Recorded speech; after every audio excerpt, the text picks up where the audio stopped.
Kings of Leon, Molly's Chambers on XFM 104.9. Thanks to Lauren Laverne there for the last few hours. Coming up, we have got some great music, Steve. We've got Kings of Leon, as you heard. We've got Alba, we've got The Darks, we've got Coldplay, Coral, Rolling Stones, we've got some Springsteen, The Smiths. Do you know what I mean? Do you need any more? And with all that, we've still got Pete Skinner with his wacky weather report. Excellent, good old Pete. Hey? Nice to have him back. Good news, Steve. Got some here, brought in. It's just a normal soup. It's Rooster's Pride. What flavour soup's that, Steve? Oh, I know what you brought that, and it's all it's a genuine article, and it's cock soup. Oh, thanks. Can I have a closer look at that? Maybe there's some more humour I can draw. What, you want a closer look at my cock soup? Just a cock soup. Let me just. It says here delicious, appetising. 3 to 4 servings. You know what I'm thinking of when you're talking about the soup? I'm thinking of innuendo. I'm just thinking of a man's cock. Penises, yeah. Let me just. It's the darkness. Use Rooster's Pride cock soup as a snack with crackers or toast. Still thinking of a normal knob. An appetiser, again, or a soup base. That doesn't really work as an innuendo. No, that's disappointing. We'll work on that though.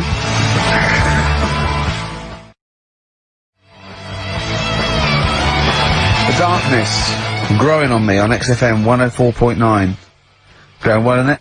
I've enjoyed it so far. It's been a bit naughty and everything. Yeah, it was a bit like, smut. Nothing wrong with that. No. Carl. Alright. Having a good day? Not bad. Yeah? What mood are you in this week? What we mood always try to assess each week, you know, it's a bit edgy. He's got a red head. What's all that? You've got a red head all around the side and the front. What's that? Sunburn? No, I think I'm allergic to having my head rubbed. Right. Right. Now, who would rub your head? That sounds a bizarre thing. Your girlfriend? Weird, isn't it? Yeah. Rubbing your head? Well, yeah, but, I was squeezing his head, fair enough, and he was screaming in agony, and then he went and made me a cup of coffee, and as he came over, just spilt boiling hot coffee on my legs. I'm wearing shorts, and he went, sorry, just like that. It's like a series of Jackass out there this morning.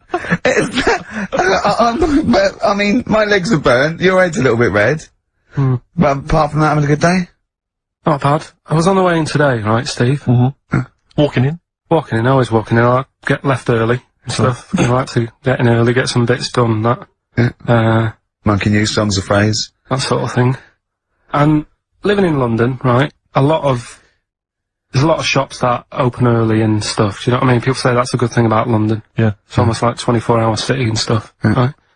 I'm walking in and there's like, you know, you've got your news agents open. Obviously. You know, selling newspapers and that, that's good. They've got to be open early. Then you've got your coffee shops, your Starbucks, Have a cup of coffee in the Do morning. you know what I mean? They're doing well in the morning. Then you see like the odd restaurant and you think, well, maybe they sort of got the doors open but they're preparing for lunch, so you think, fair enough. Yeah. I'll let that pass. Yeah. Carrying on walking down the road. Bondage shop. Open. Sure. About 10:30. Yeah. Busy, was it? There's a couple in. Really? Some good offers. 10:30 for a bondage shop. I'm assuming if you're into bondage though, you stock up at any time, day or night. I mean, you don't. Yeah? Well, I assume it. I suppose you get up and you go, I've got nothing on, I need to be a bit tied down. Yeah. I need some rope. These clothes are too baggy, I need more belts. God. I need more straps. Yeah, get some rubber on my face. Weird, don't it? What are you doing in there? So, just having a browse. But, so a bit worried really, because the things that I've noticed this week like that's probably a little bit small. You've brought your soup in. I just found it out there. Sorry, yeah. It is Rooster's Pride, cock soup, noodle soup mix, chicken flavour. But I mean, do they not know that is obviously just going to be used on the Graham Norton show and Chris Tarrant when he's doing his show abroad? Yeah. I mean, do you know what I mean? How could they call it cock soup in this day and age? Don't keep saying it. Well, no, it's fine, because you can say cock as long as it means the male we've done this. Oh, do you mean a chicken? Yeah, look, it's a picture of a chicken. Yeah, sorry. What did you think it meant? No, I don't know, I lost my head. Okay. Sorry. Yeah. But, yeah, there's something else that's a bit sort of... A bit blue? A little bit blue, but then it's real as well, do you know what I mean? Well, this is the problem. Excuses it. Go on. There's a programme We couldn't have said the cock soup if we'd made it up, but because it's real, it's fine. Yeah. We also couldn't have said the cock soup if we'd have meant a male penis. Thankfully we don't. So. We mean a little chicken. Go on. Yeah, this programme was on, it was Wednesday night, something. About this little lad. It was a fella and a woman. At the same time. What was What it, do you like a cartoon with a secret identity? by night. What do you mean? He had both By day a sets? boy, by night a woman. he had it all. What you sorry, wait. So he had male and female genitalia. Yeah. So what do you call someone that's born like that? Weird. Yeah. Now, what's the term for it? Go on. You know it. We've talked about it before. Aphrodite. Nearly! So close! Hermaphrodite. Yeah, hermaphrodite. Yeah. That's weird, though, isn't it? Yeah. And he had the ball. Yeah. And he had the... Well, what happened was he was born, right? Obviously. And the doctor said, there you go. Lovely little boy and girl. So the mum was like, what? So he said... No, I don't think the doctor was sarcastic. Yeah, what? I don't think the doctor was, sort of dissing them. Yeah. There you go. What do you mean, doctor? I'll have a look. There's the cock, there's the minch. Alright, see you later. What are you to call? Hit. But doctor, what do you mean? Have a look. He wasn't sarcastic. He didn't give clues. Tell me what you mean. Give me a straight answer. He probably went, oh shit, she's got a cock. He didn't go, he wasn't sarky to the parents. No, but I'm just getting across. Do you know what I mean? I always had a little bit just to... Yeah, I know you do, yeah. You should be a newsreader. Be brilliant. So there's a little kid lying there. Yeah. And the mum says, you know, what am I gonna do then? So, the doctor, I mean, I'm condensing this, it was like an hour long. Sure. Yeah. Yeah. So, he says, she said, what will I do? And the doctor said, well, he's not sort of well hung.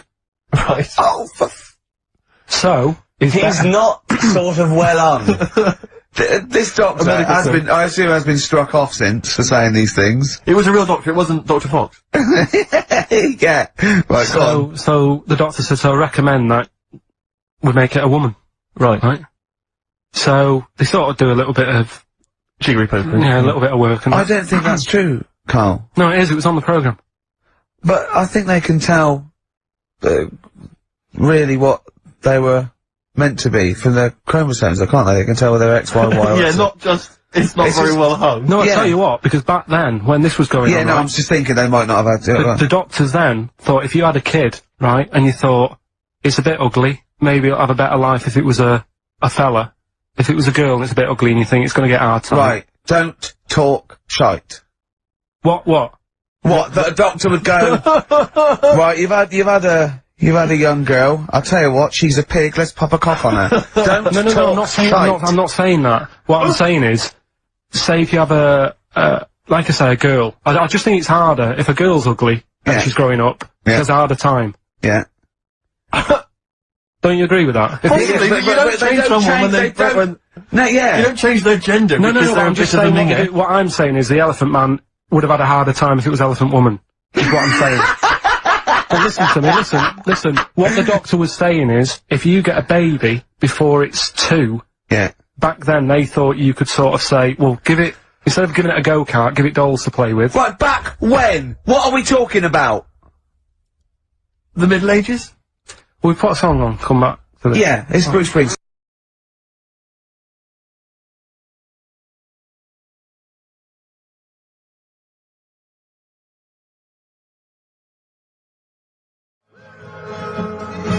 Bruce Springsteen, Atlantic City, on XFM 104.9. Okay, look, have another go, Carl. What were you saying? As an hermaphrodite, yeah, it was born, both sets. The doctor said he's not well hung, let's lose that. Let's get rid of that. Let's make it it a into a woman. girl. Okay. I'm with you so far, go on then. So, anyway, gets away with it a little bit in the early years. Right. Starts going to school, gets away with it a little bit. Sure. Right.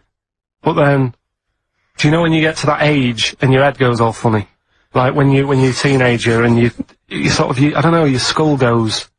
Mine never did. What are you talking about? No. Yes, That's what do you mean your head goes all teenage funny? years when you look a bit odd. Do you know what I mean? You go from being quite a good looking person and then your body starts growing. At a different rate, so, Yeah, you never know till 21 whether you're going to be a looker or not, or whether it's just... Yeah. I know, Right. go on. Yeah, I'm still waiting.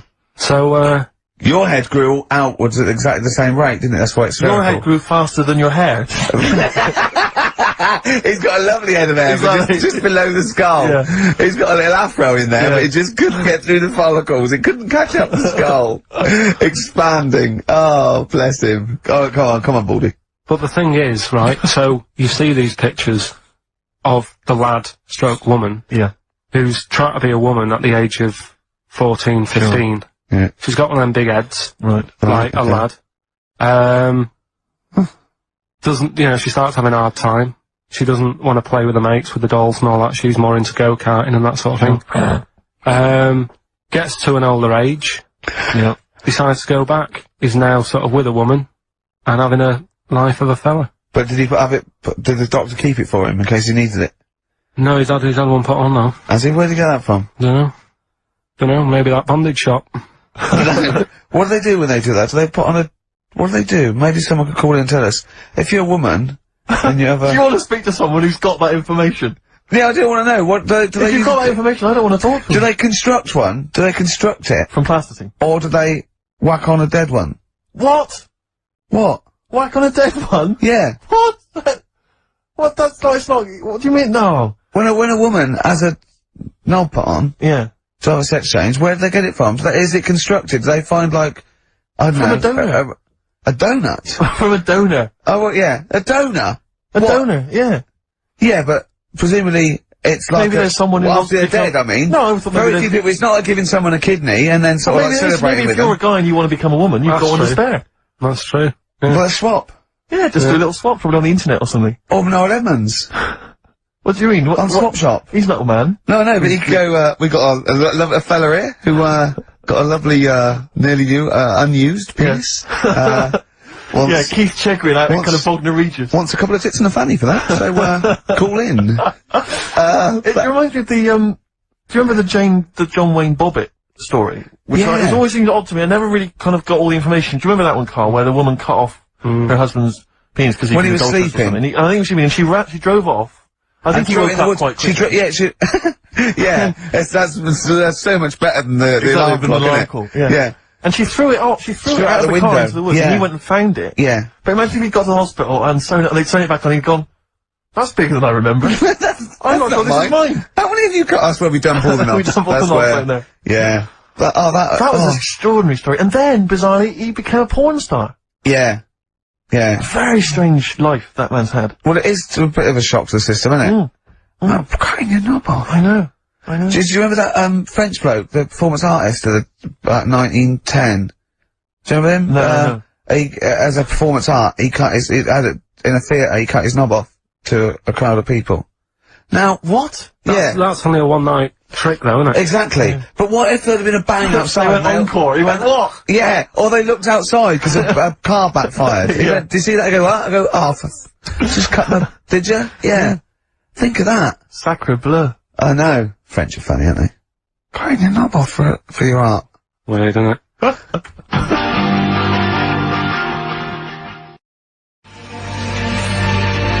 Longview. Further on XFM 104.9. As we're having so much fun with penises, I thought perhaps I should just mention... That's a slogan. We should just mention this story, briefly. It's in the paper today. A Russian is selling what he claims is Hitler's mummified penis for £12,000. Yeah. Ivan Zadurprov says his ex-Red Army soldier dad hacked it off as a souvenir after storming the tyrant's Berlin bunker after his suicide in 1945. Yeah. Not... convinced? Why did he wait till now? He's found out that, that might get a bit of £12,000. £12,000. Which doesn't seem a great deal. Doesn't seem a great deal of money, really. Well, it's useless, isn't it? True. You're not gonna be able to use it. It's not gonna be able to... It's not gonna be a donor.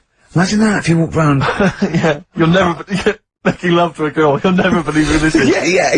You never believe who's doing you, love. Exactly. This is gonna freak you out.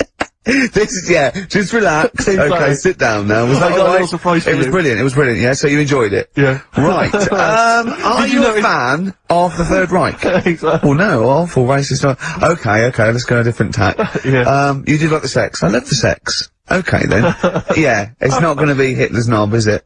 But, I like the idea that, I mean, you're in the Red Army. Yeah. You've just stormed Berlin. Yeah. 1945. You crash into the bunker. You've gone through Terrible. Terrible. How you've lost 20 million comrades. Unbelievable. Oppression It's been everywhere. going on for years. You're in there, you see the man.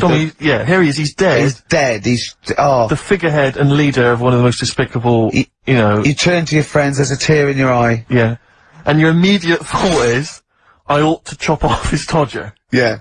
Yeah. Well, no, I said Bagsy. I said Bagsy is Winkle. I said Bagsy is Winkle outside.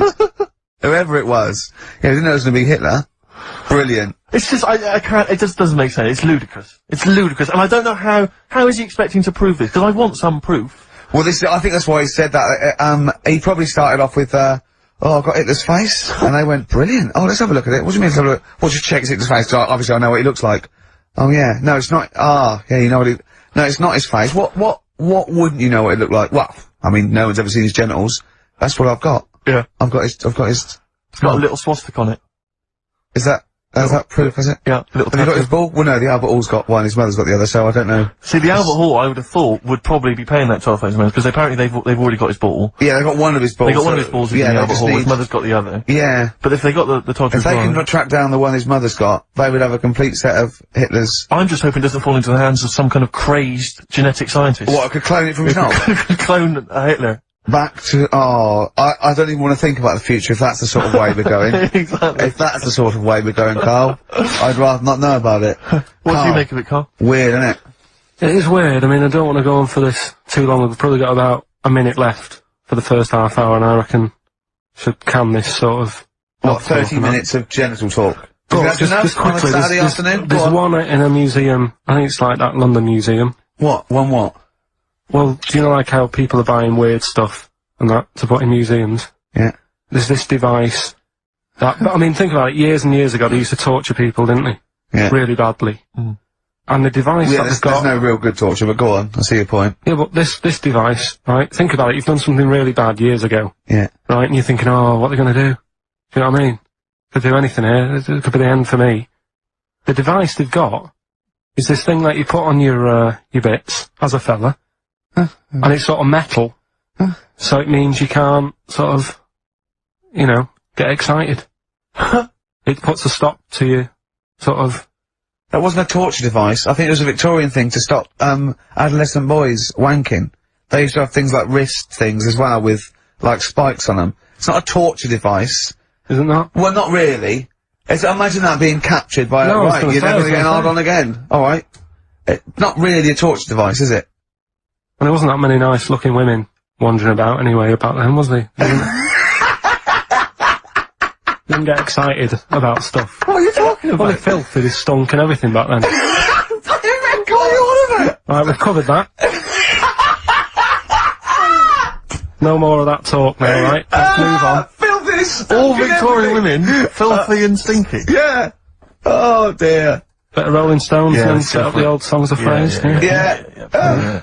Stones, Beast of Burden. We've not played it before. It's an absolute jam.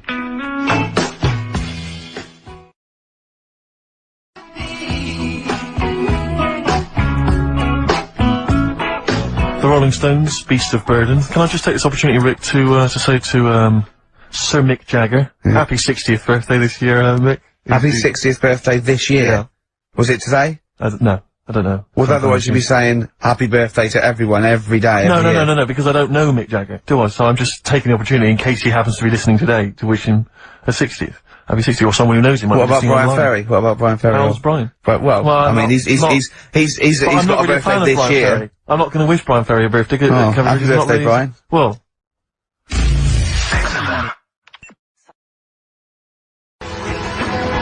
Silence is easy. Star Sailor on XFM 104.9. Right, it's the quiz of the week.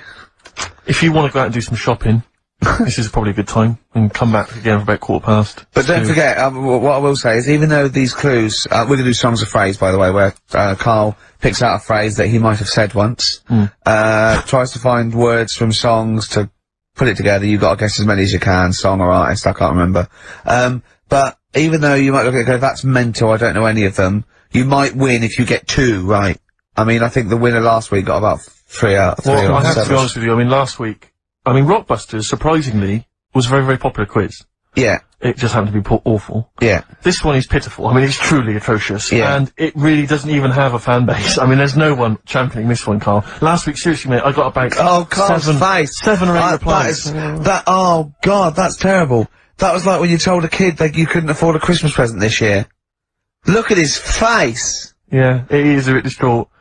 Carl, It's like Chris Evans' face when they said they were cancelling Girls and Boys. It's like, look, I can come up with great TV game shows like that. No, you can't, Chris. Not anymore. Oh, his little glasses slid down his nose. I'm the guy who don't forget your toothbrush. Yeah. All that money you owe me. No, you owe us. Oh, believe it. Alright. So, will I just play it to you and whatever, you Carl, try and work out what the phrase is? Sorry, it's a phrase that might have once been uttered on this show. It was said last week. Oh, right. Alright, okay, brilliant. Alright. Here we go. I know you're just 16, but looking all of 21.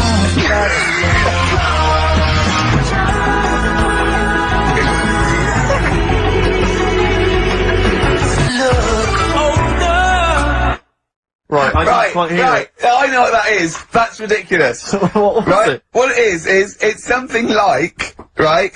You're only 16, but you look 26, and the Chinese look older than they are or something, because he said that. The Chinese don't age well. That is mental, Carl. It's the most convoluted, ridiculous, racist piece of material ever to be uttered on radio. Play again. I know you're just 16, but looking all of 21. That's...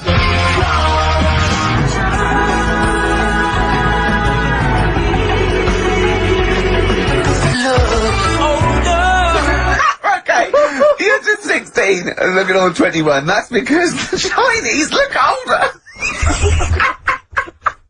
Carl, you've gone mental. Alright. Oh, that is amazing. So, there you go, the well-known phrase, you're 16, looking all of 21, that's because the Chinese look older. Well-known phrase there, sweeping the nation. That's, that'll be up there with "was up," and "shut that door." If they do a poll. Right. Okay, play it once more. We're after the artists. Just the artist. Yeah. I know you're just 16, but looking all of 21. That's...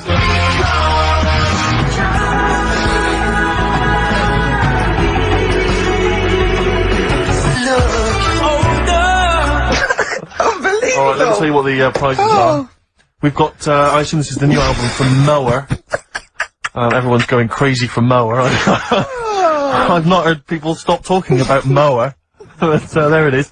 We've got the new album from the Webb Brothers, which might be quite good. The Polyphonic Spree album. The best dance album in the world ever, which is ideal perhaps if you're having a barbecue and you've got lots of 8-year-old children coming. The Polyphonic Spree, I look at them and I think, well, you know, they're a pretty good band. But, if that album sounds like $1 million, you're gonna make that 40 quid each. I know, it's extraordinary. I mean... They're the sort of indie equivalent of the So Solid crew. Yeah, you're not gonna make any money. The manager's getting 20%. Exactly, yeah. And also on DVD, Red Dwarf Series 1. So, some absolutely barnstorming places. And if you can identify what artist are using this well-known racist phrase, that's because the Chinese look older. Play it once more, Carl. One more time. I know you're just 16, but looking all of 21. That's...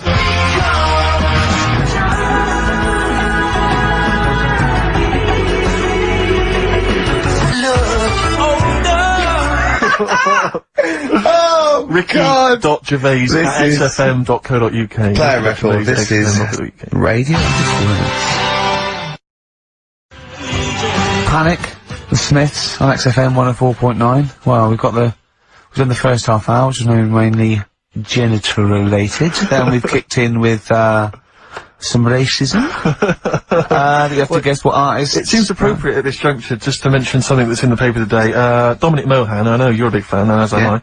He is just writing about the demise of Radio 1, or as he perceives it, and talking about the Radio 1 breakfast show, and apparently it's lost lots of listeners. And he says, talking of the BBC, it must act swiftly to replace Sarah Cox and look to exciting and inspirational figures like Jonathan Ross, Anne and Dec, Johnny Vaughan, or Ricky Gervais to try and save Radio 1. He's right. I mean, He's right. has he ever heard this show? What is he talking about?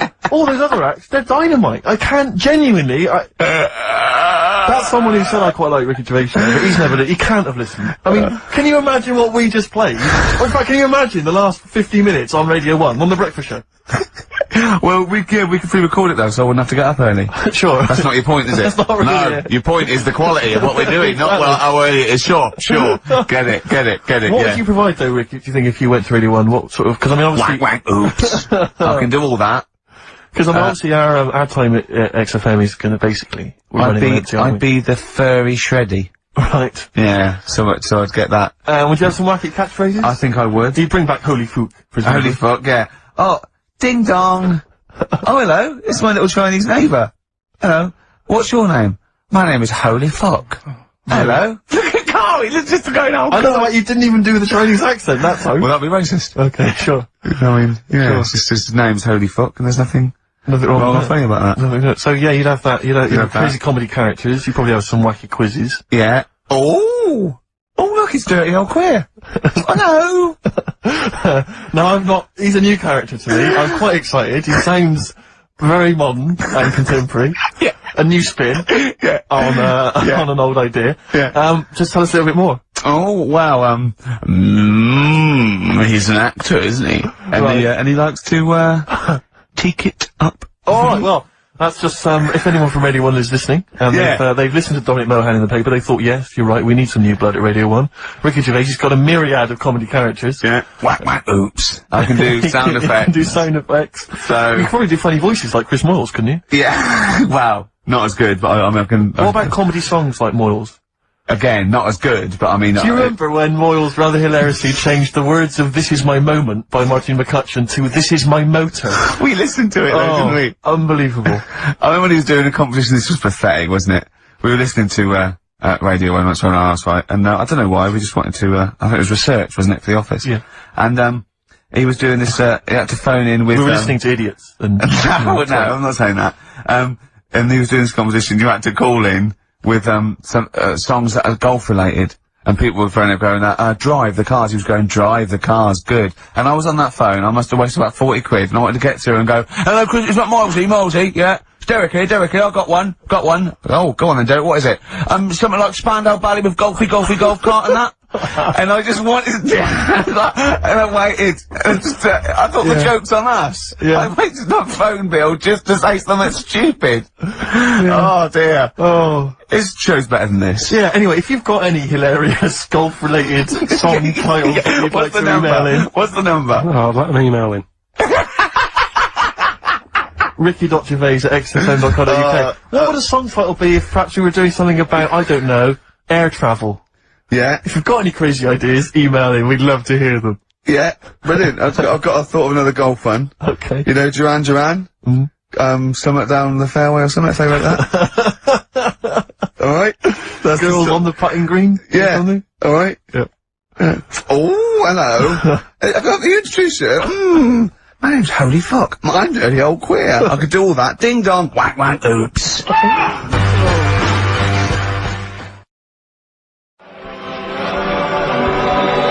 Elbow. Fallen Angel.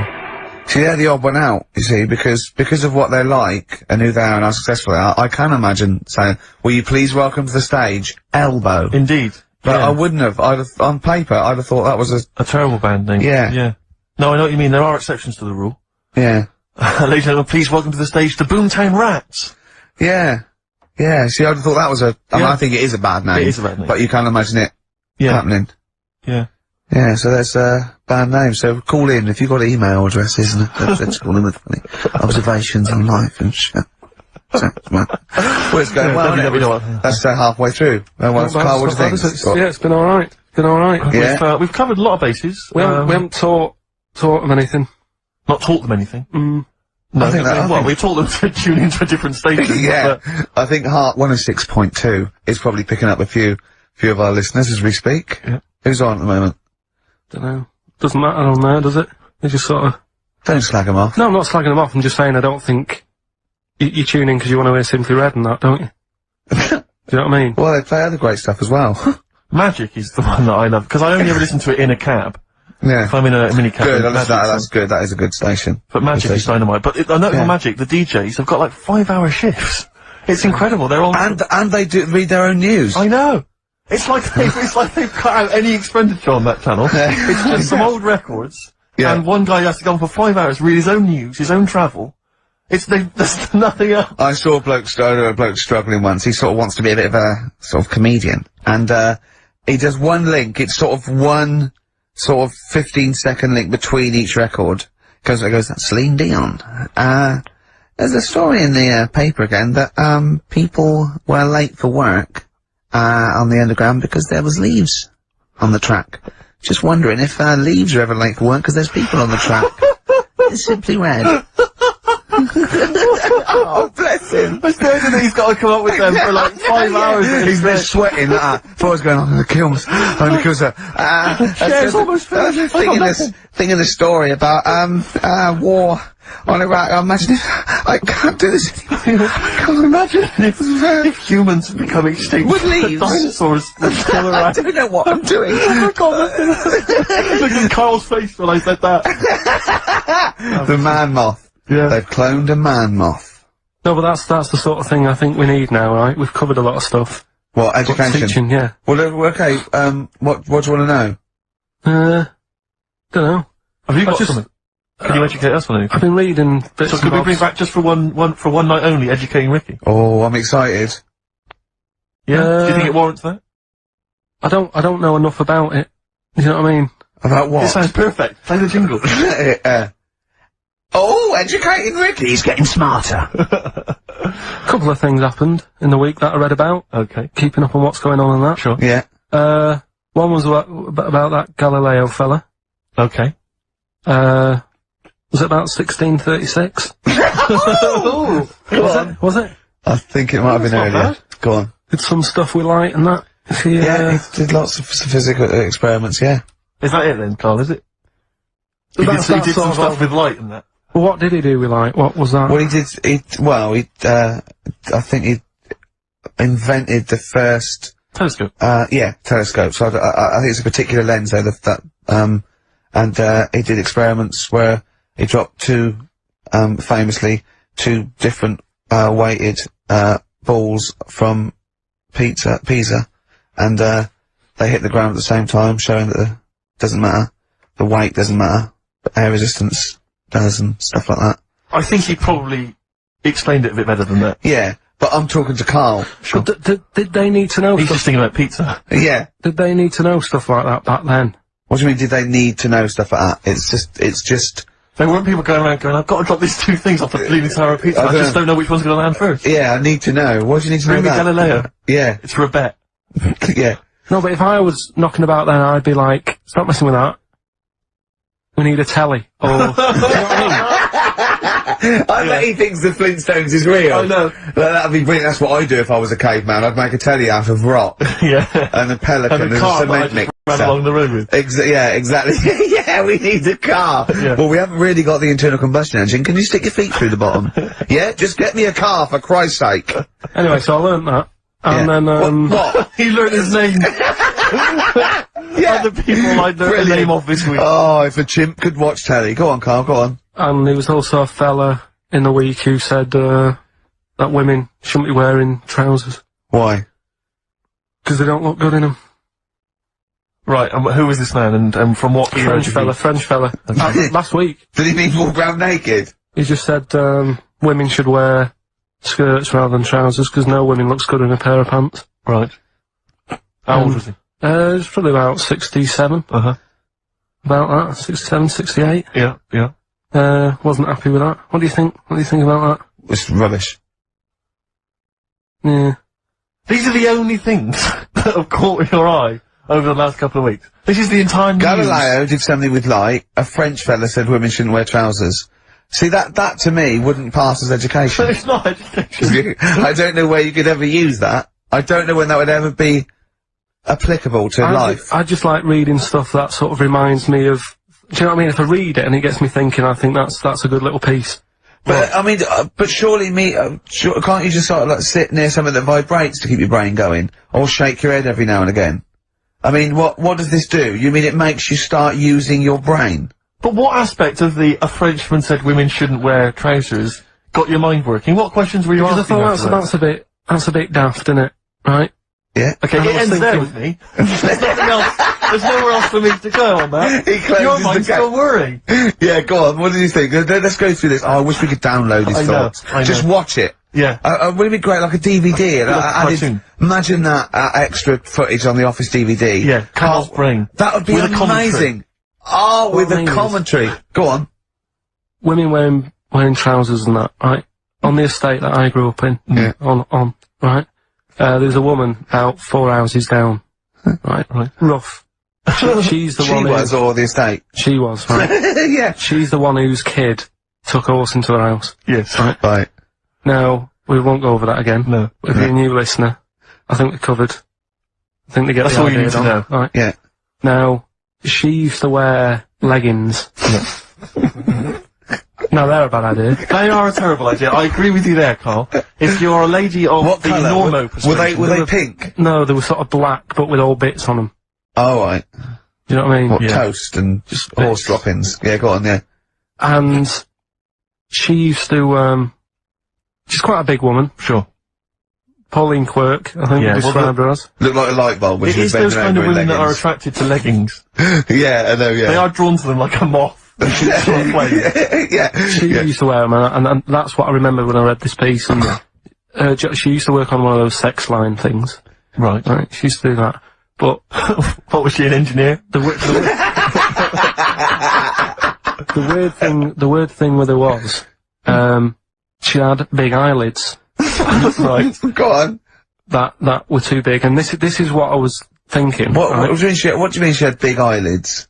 How big do eyelids have to be for you to go, they're big eyelids? What was she shoplifting with them? Would she come out of Dixon's with, like, radio stored in them? What do you mean she No, had it big was eyelids? it was another one of them popular things around our way. Do you know? Like, What do you mean popular things? They think don't people go, they go, oh, I'll tell you what, they're all the rage. Can I get some big eyelids, please? No. It was just like one of them things that people suffered with. Just big eyelids. They could hardly open their eyes. What do you mean? What do you mean? That's one of them popular things round where I grew up. People had big eyelids, they could hardly open their eyes. What does that mean? What sort of freak town were you born in? You had webbed feet people with big heads, you got women with big eyelids. What does big eyelids mean? Are you confusing her with the horse? Yeah. Did she have hooves? Look, what? Just too much skin. It was like the neck of a chicken, but on the eyes. What's your point? Anyway, so there's this big eyelidded woman with the And leggings. that's what I'm saying to you, though. That's when I read that story with people with trousers. Yeah. I went from that. Yeah. To into a that. woman who used to have big eyelids. I still know the point. But then, and also the other bloke who had the eyelid problem was a mate of mine. Right. His dad had it, and same problem, massive eyelids. I don't know what that means. I don't know what that means. I used to say to my mum, I'm going round to, Dave's house. Yeah. And, Or Drew say, Pig, well, as you call him. that's alright, but make sure his dad doesn't take you out in the car. Because he could hardly, see. He had to have his head. He gets to tilt his head back to keep his eyelids Make open. sure! Did he have a couple of matches with him at all times? What a load of gobbledygook. I know. This began as educating Ricky. I know, But it's what- like he was people thinking- with eyelids. But it's like you're supposed to make that leap as well. Yeah. If I mentioned the trousers, Ricky will probably be thinking about people with big eyelids and women wearing leggings. Play a record, Carl. Got nonsense. Adverts. No. Oh, alright.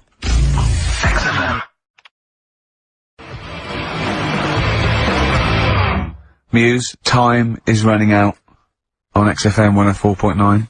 Just a couple of emails just to update you on what's coming in here. Go on. Natasha has emailed us. She says that she's of Chinese origin, and at 27 she often got mistaken for 24. So your notion that Chinese people don't age well is obviously factually incorrect. Yeah, well, we didn't need... thank you for saying, but I mean, honestly, trust us, Natasha, we didn't need you to tell us that. We know Carl is talking absolute nonsense. Wait till you get to 30. Oh dear, no, this is quite a nice email from Paul. He says, let Carl know that I have a Chinese friend called Oi. Imagine the confusing and amusing situations we get into. We're out and about in Yeah. busy Soho. His surname, come here. Lightning wit from Carl. Wait That's nice. till you're 30. Yeah, I know. Brilliant. But no, actually, we've had a surprising response to Songs of Phrase this week, despite the fact everyone has agreed that it's racialist.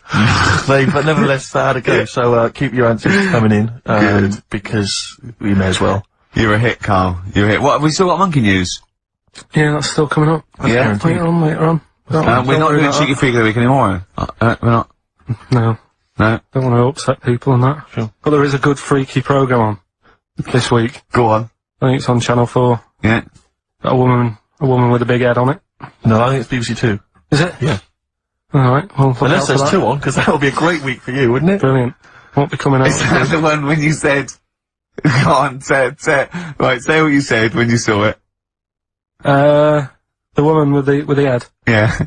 just said it looks like a cartoon. I just think... That's so mean. I don't want to discuss No, that. it's not mean. It is mean, Carl. Again, Steve, if we were in a restaurant and I'm arranging to meet her, and I said to the guy on the door, I'm meeting, Lisa, or whatever her name is here. Right. What does he look like? Well, looks like a cartoon.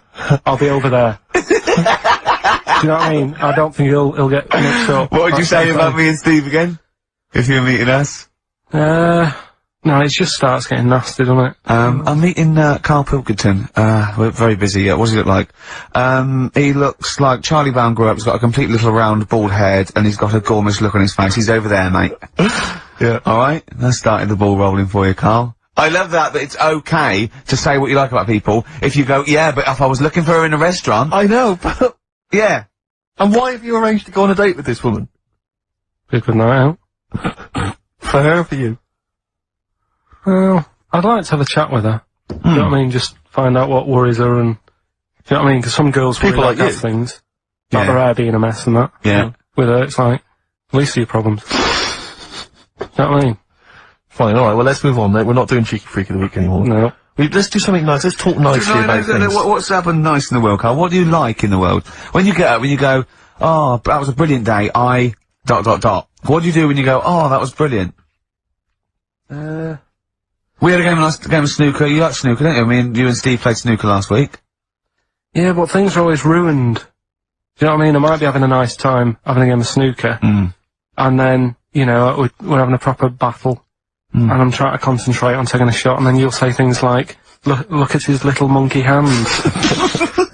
And I'm going for the black. Do you know what I mean? Yeah. Or maybe I'll say, I'm just going to the toilet. And then one of you will follow me in and peer over the door. Oh, yeah! Tell that one. That was when you were actually in a cubicle sitting down, wasn't it? Yeah. And Steve Merchant's head appeared and went, alright. And you went, what if that wasn't me? Oh, that was great. Doing a George Michael on me. That is one of the benefits of being very tall. You can look over You can look over the stalls, into lavatories. It looks like a giraffe house. You're sitting down there and you look up, right? And he's peering over the top. Oh, the fun we have. Oh, it's great, isn't it? But anything intelligent. It's like the monkeys. We are like the monkeys. Aren't we, us three? I wanted to write a thing for the darkness. I want to write like the new monkeys. A TV show. Yeah. Do you want to do that?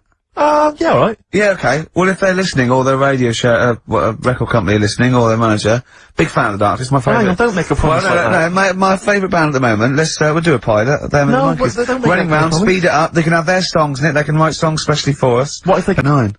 Right, let's think of some nice stuff then. Annoyed I was yesterday. Go on. Just got off the train, and, guy comes up to me, and he says, excuse me, can you spare some change?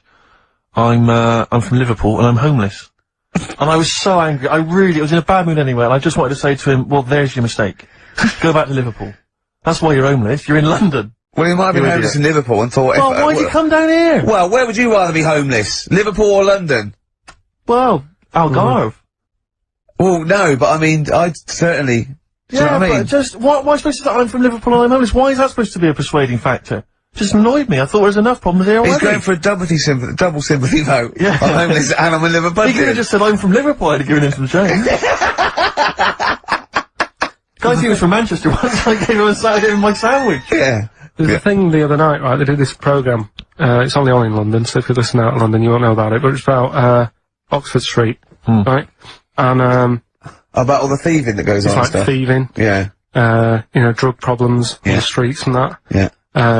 What gets on people's nerves, those people with the boards you know, golf sale and all that.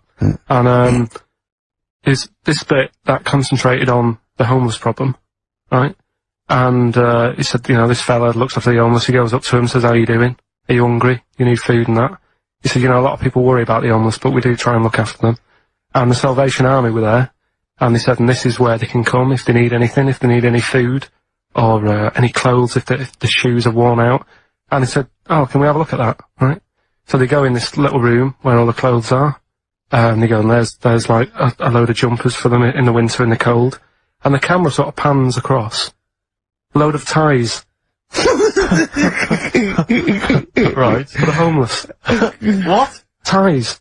Ties for the homeless? Around the neck, like, to look smart. No, they use them as belts. I've seen a lot of... Or as a lead for their dog. Yeah.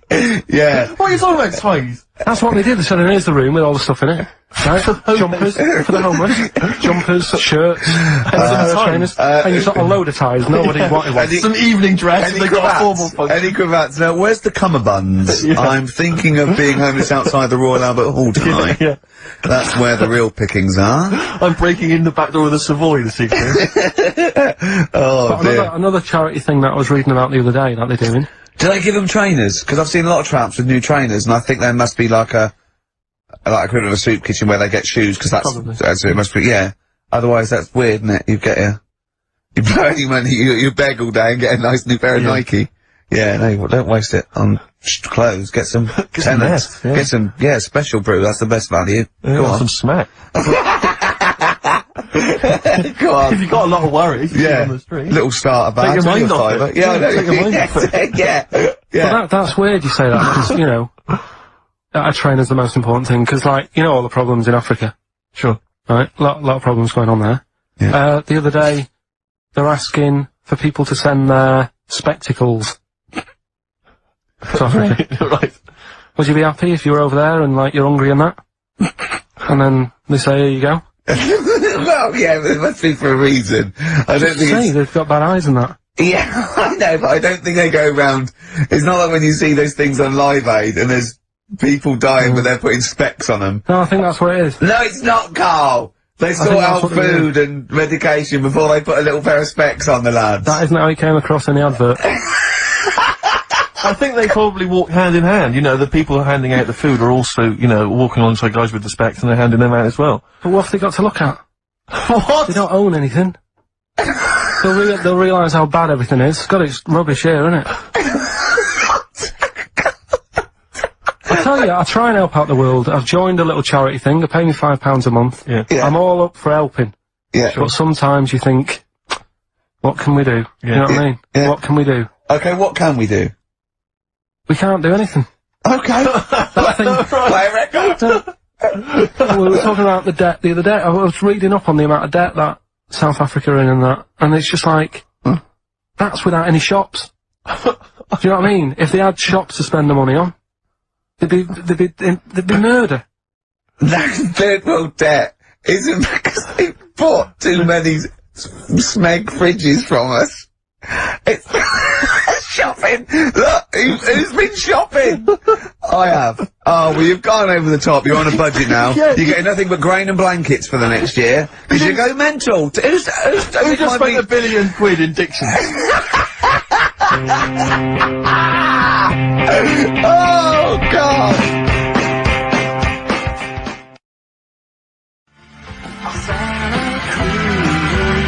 Forthcoming single from The Thrills, that's called Santa Cruz. On XFM 104.9. We were just talking about people who do good work, you know, wandering up and down Oxford Street, giving stuff to the homeless and things. And I was at they have a little kind of music festival back in my hometown of Bristol, periodically in the summer. They can never really attract any decent acts, but, you know, we support it Not anyway. even Portishead? No, they never Tricky? No. Right. I think that, well, this year it was Robert Plant, who sang, lots of old blues covers, and people were quite bored until he played Whole Lot of Love at the end, and then we sort of went, really? You should have done all the old Led Zeppelin and stop playing all this other nonsense we're not interested in. So I was set this for next time. Yeah. Robert. No. But, I just snuck off into the woods for, you know, a waz, because I'm quite rock and roll like that, and I was passing, and these are a group of people, and I've always thought they never get enough praise, enough credit, and I genuinely, and I mean this with entirely sincerely, I really do. I don't mean to be, I'm not taking the mick at all. But the St. John's ambulance people, they're absolutely blinding because they all look like nerds. I mean, they all look like because they're normally kind of fat women or kind of blokes. I think you're doing very well for their new recruitment campaign. Well, so, I was going to say, I think you're selling it to people who this want is to my join. point, Rick, is that they've not changed the uniforms in like 40 years.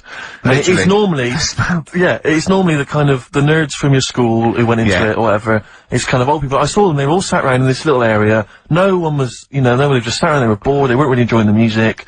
And I thought, look at that, they're not, that fat kid over there, I pointed them out to my mate, I said, see that fat one over there, in the uniform. With the glasses and the hairbrush forward. With the glasses, hairbrush forward, the kind of blue navy jumper. Satchel. There's a little satchel, He is never gonna get off with a girl, probably until he's like 30. And even then it gets to loosen clothes. And even then it's because he's giving mouth to mouth to her.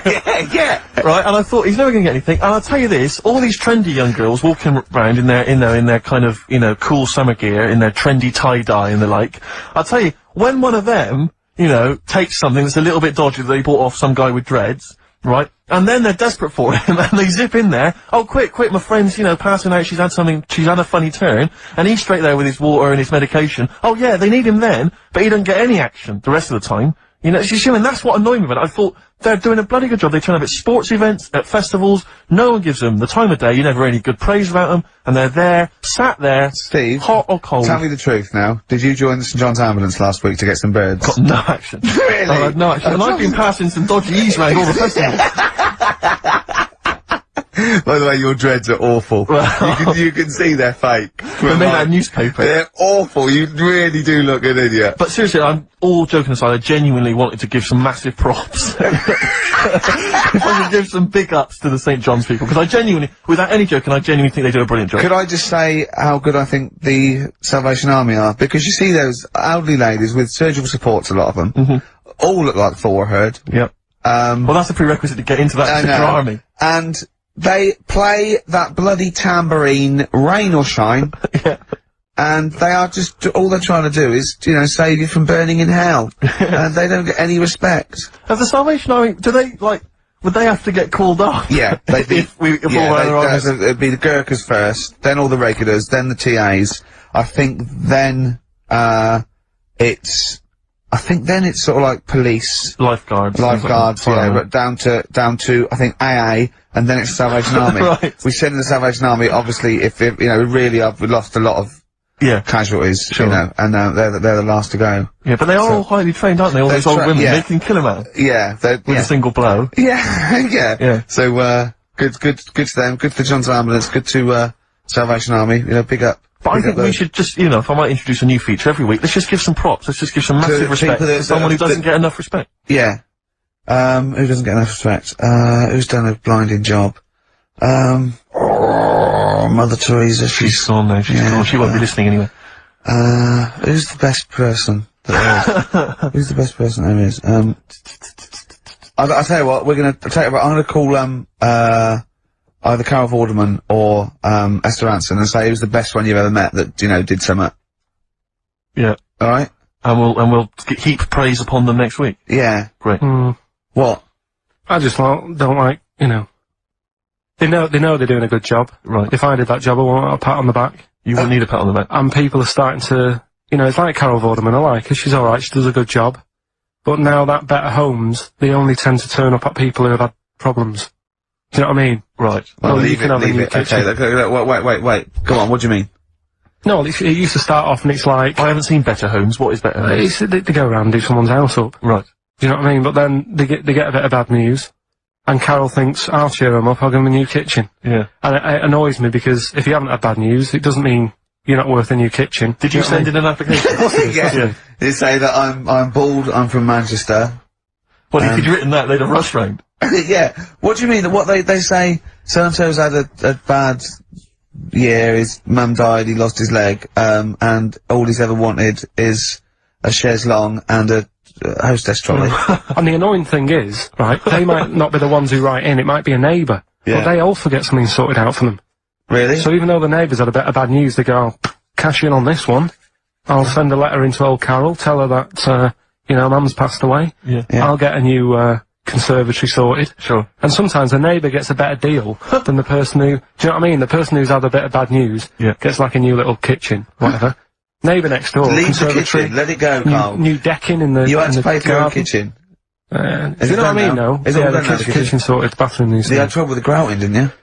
Yeah, I don't want to... Oh no, we've got to do, oh look, play a record, we've got to do the results. And then we got to do Monkey News. Could we quickly do the results? Well, you say we've got to do the results. There's not people hanging on for them. Let's do it and just knock it out there before Well, let's play a tune, let's come back and do Eddie and the Hot Rods, yeah, surely.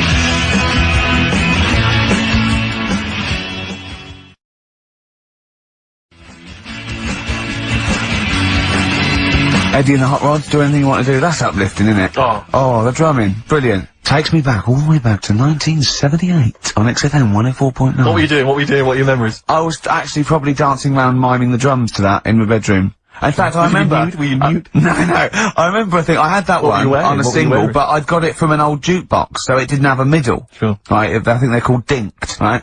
And so I had to line it up really carefully, and sometimes by the end it would just slightly go out where the record was moving, where I just had to... Interesting anecdote there. Fascinating.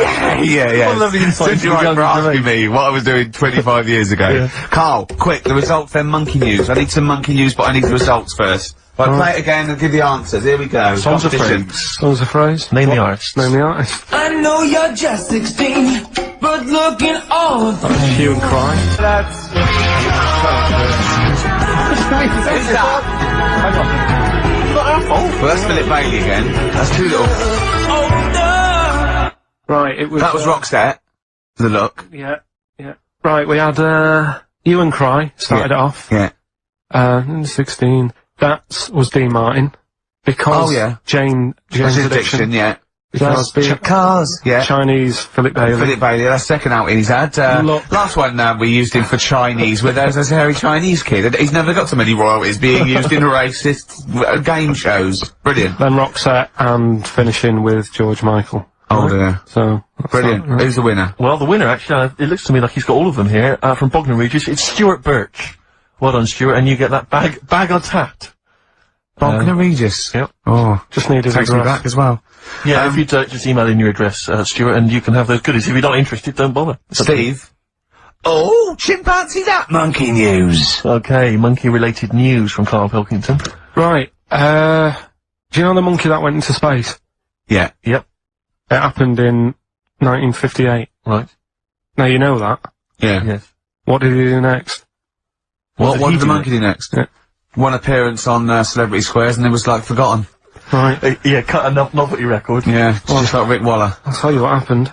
He got back and all that. Got that. Heroes welcome. NASA sort of said, you know, you did a good job. And that's where a lot of people think, you know, it all ended. Sure. Yeah. But NASA were like, well, hang on a minute. We spent He's a lot of trained. time, we've trained him up and stuff. So he's like, you know, he's saying, sure, you know, I've learnt a lot, I've still got it all, I've kept it all, I know what to do. So they said, right, we'll use you. So he turned into like a bit of a trainer at NASA. We wanted to send you out on the top of an organ. Put on this little bellhop outfit. Could you smoke fags? Yeah. I'll have a go. So they were getting in new monkeys. You know, the main man at NASA was saying, can you teach these the same? He's going, of course I can. Do you know what I mean? I remember it all, I know what's going on, I'll tell them what buttons to press, what to do in emergencies, that sort of thing. It was technically sort of employed by the army. Right, Because that's can I just fit in here? I don't know the story, Carl, and I might embarrass myself here. You've got an army of people out there that will probably send me an equally deranged email from a different website, but I'm pretty sure when they sent the monkey into space, it was to monitor his physiology. He didn't press any buttons or learn to dock or take off. It was just the effects of weightlessness and space on, basically a primate. I'm pretty sure he was tied in with electrodes to his head. So, well, yeah, I'm pretty sure. I could be But even if that were the case, and he had learned to press one or two very basic buttons. Definitely not. Definitely But not. even if it were the case, I'm pretty certain they wouldn't have brought him back to train up Neil Armstrong. Right, definitely. Go on. Going, Neil, what are you going to say when you come out there? Yeah. I was thinking of just saying, hello, I'm on the moon. Hello, it's made of cheese. Don't say that. Don't What say about? I've noticed that you got little legs, right? But mankind stepped forward. Well, how could I put that? I was just going to say, hello, I'm on the moon. It's great to be here. Wish you were here. I've got things Hi, better than that. Mum. Yeah, go on. Anyway, basically, he got back. They sorted him out with a nice pension. He was happy. Because of, like, the rank that he got, he was like, you know, he had loads of, medals and stuff. He said, right, we'll make him a colonel. He got that. Like I say, he got a pension. That was the end. He died in 1969. He was buried with his wife. He passed away. His wife. I'm sure it just goes on to a different website about something completely different. And you're talking about Buzz Aldrin.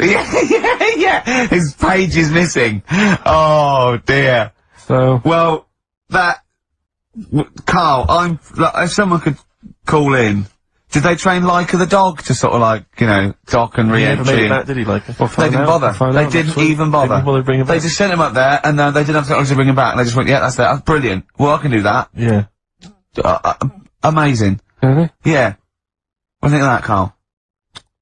Rubbish, isn't it? Sort of brought it down a bit. But But the little monkey made a colonel. Hero. Big hero. What was he in? What craft was he in? Sputnik. just hang on a minute. He was in, Jupiter AM. Yeah. Let me see that piece of paper. Yeah, I can guarantee there's nothing there about his training other than let's hope he's not sick on the control panel when we shoot him up at 400 Gs. Oh dear. What? I love the fact that you think that this monkey was a high... Do you know what I mean? Do you, when you think of these things that are less in the monkey's face, do you think of the Planet of the Apes? Like they're sort of talking, sort of chimps and gorillas, and they're in tunics on horseback with snub-nosed rifles. What do you think of? Just a little monkey getting on with it. He knows his job, he knows what he's got to do, he gets on with it. Look, he's pressed the button. Watch him press the button. This takes me back. Do you remember 1965, I think it was? We're going to use him to train other DJs. That's it then. Goodbye. Thanks. Cheers.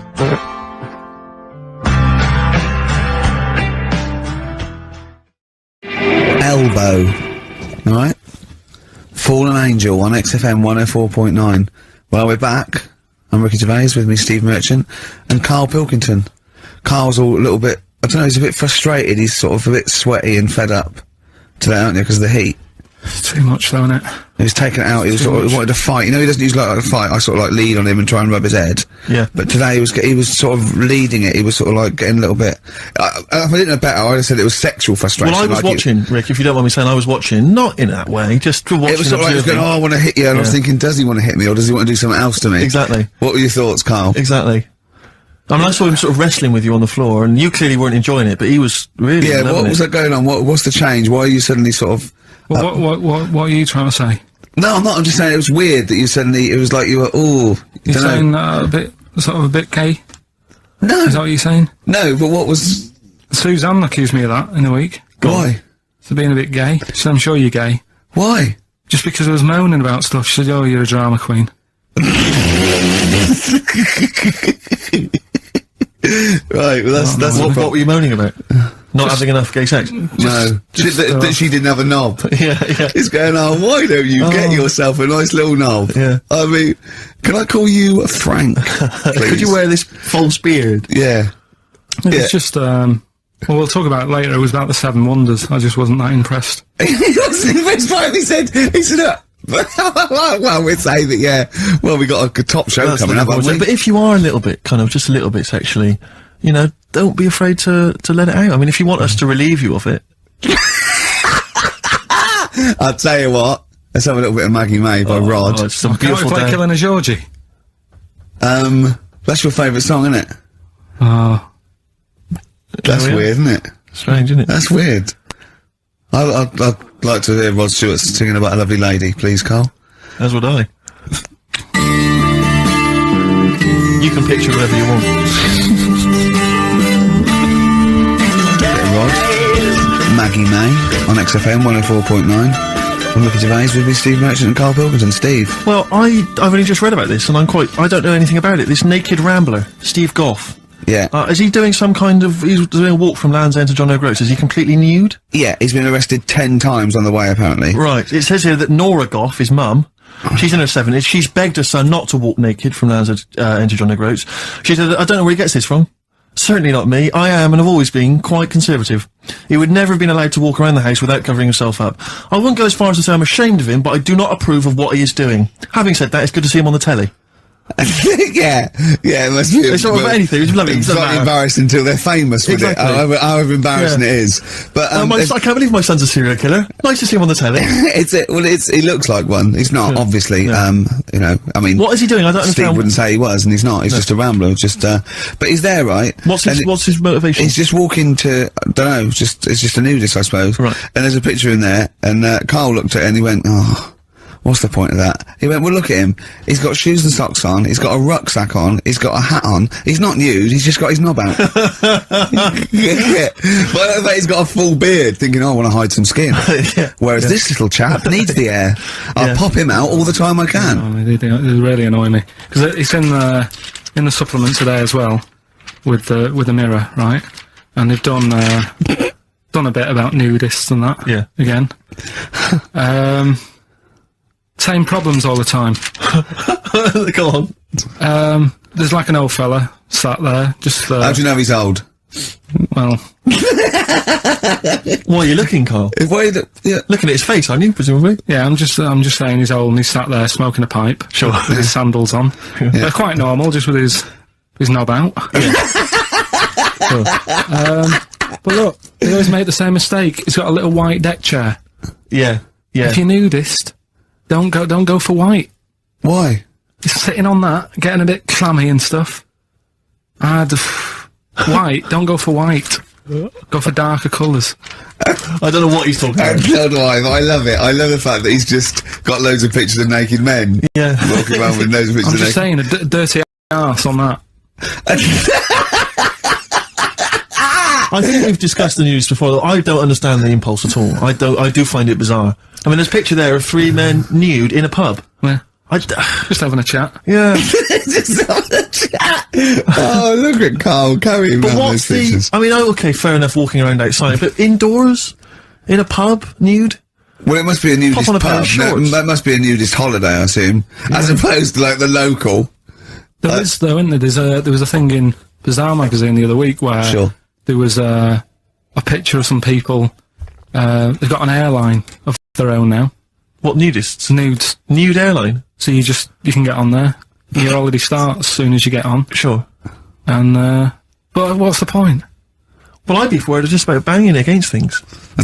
You know. So to speak. Yeah, my shoes and things. Or spilling the when the waitress comes along. What, OSS, and she spilt hot coffee. Yeah, that's a good point. Would she have to be nude? Would the stewardesses have to be nude? I don't know. But that bit as well, where they walk down the aisle and they have to check if you've buckled up. She's like, "Excuse me, miss, can you just..." And over 50s, always over 50s. Right, yeah. So it'd be it'd be like, "Can you just lift your left hip up so I can see the belt?" Yeah. Yeah. Oh, God! Yeah. Oh, imagine if you've got to go into the crash position. Oh, God, yeah. You know? The last thing you see is your John Thomas. John Thomas. As you go crashing into a mountain. Terrifying. And then what if you've got to abandon ship? I know. Well, how would they explain that? Yeah. Get onto an island. Exactly. Alright. Or being picked up by, a passing ship. Yeah. Karl, you notice they also play volleyball a lot, don't they? Yeah, I mean, you've always mentioned that, but I thought you were joking, but they love it. Yeah. They said that's what they do. They get to this special holiday That camp. can only be... Either they got the idea from sort of like Carry On Camping or Benny Hill, or they actually like it jiggling around as much as possible. Yeah. But is that safe? Well, I assume so. You play volleyball with trousers on, don't you? I wouldn't have thought... Yeah, but there's a bit of like support there.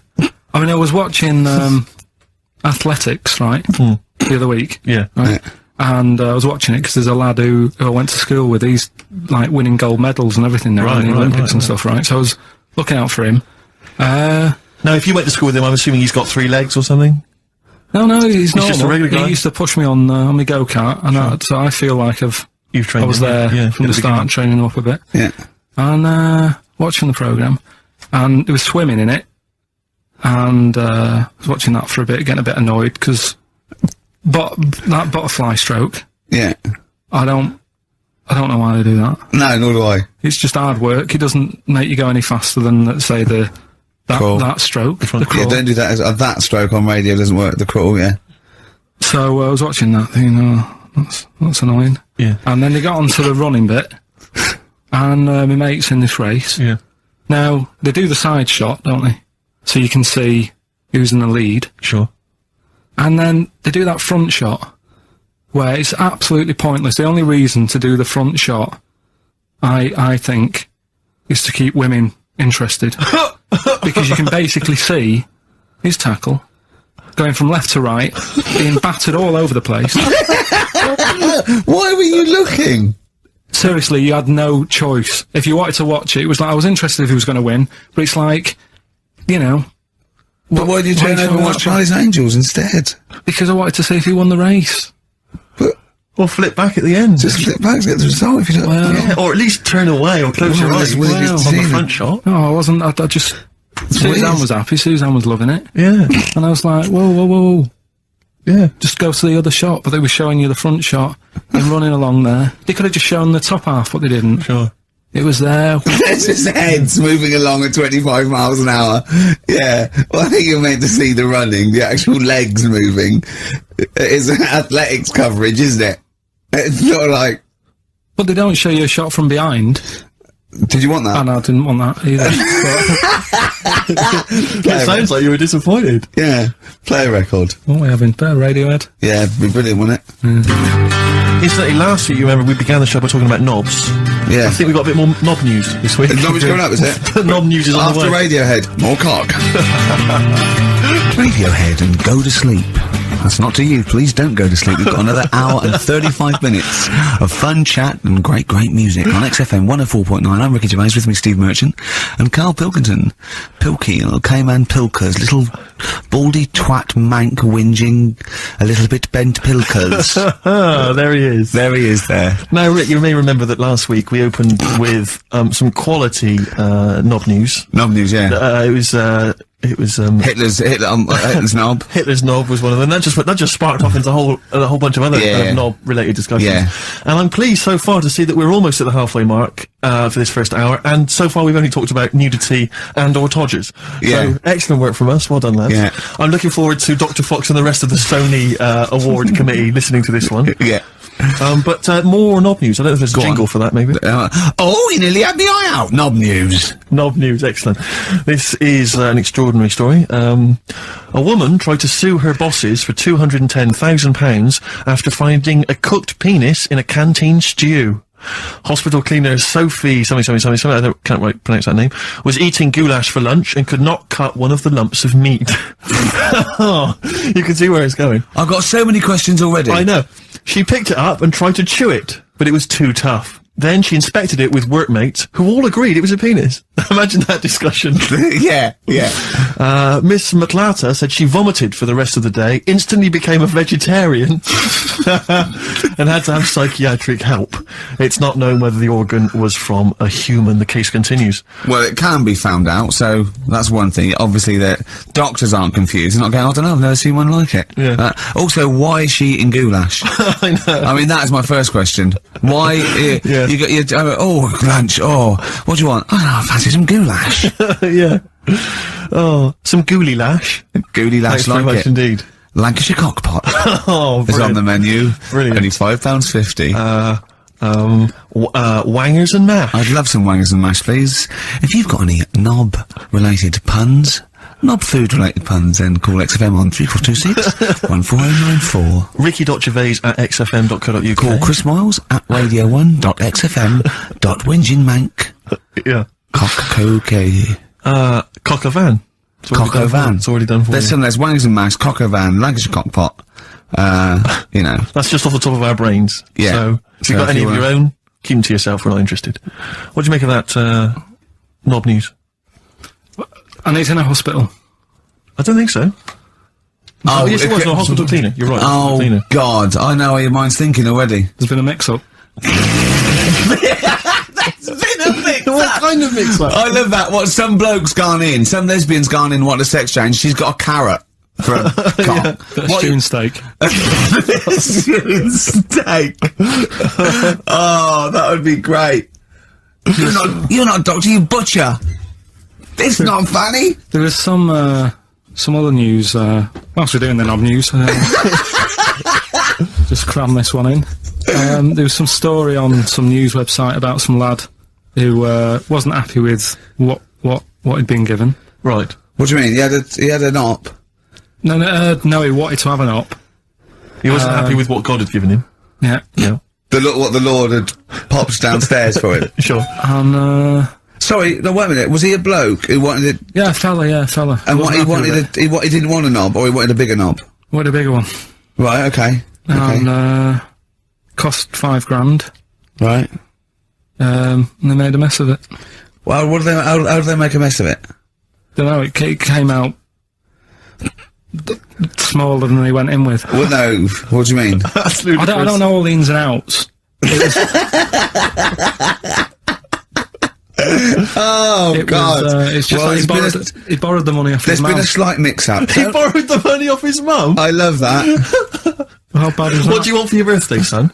Yeah. Interesting. Thanks, Mum, for asking. A couple of bits of news as well. Hello, Doctor. How did it go? Well, firstly, don't look under the bandages and don't have the goulash for lunch.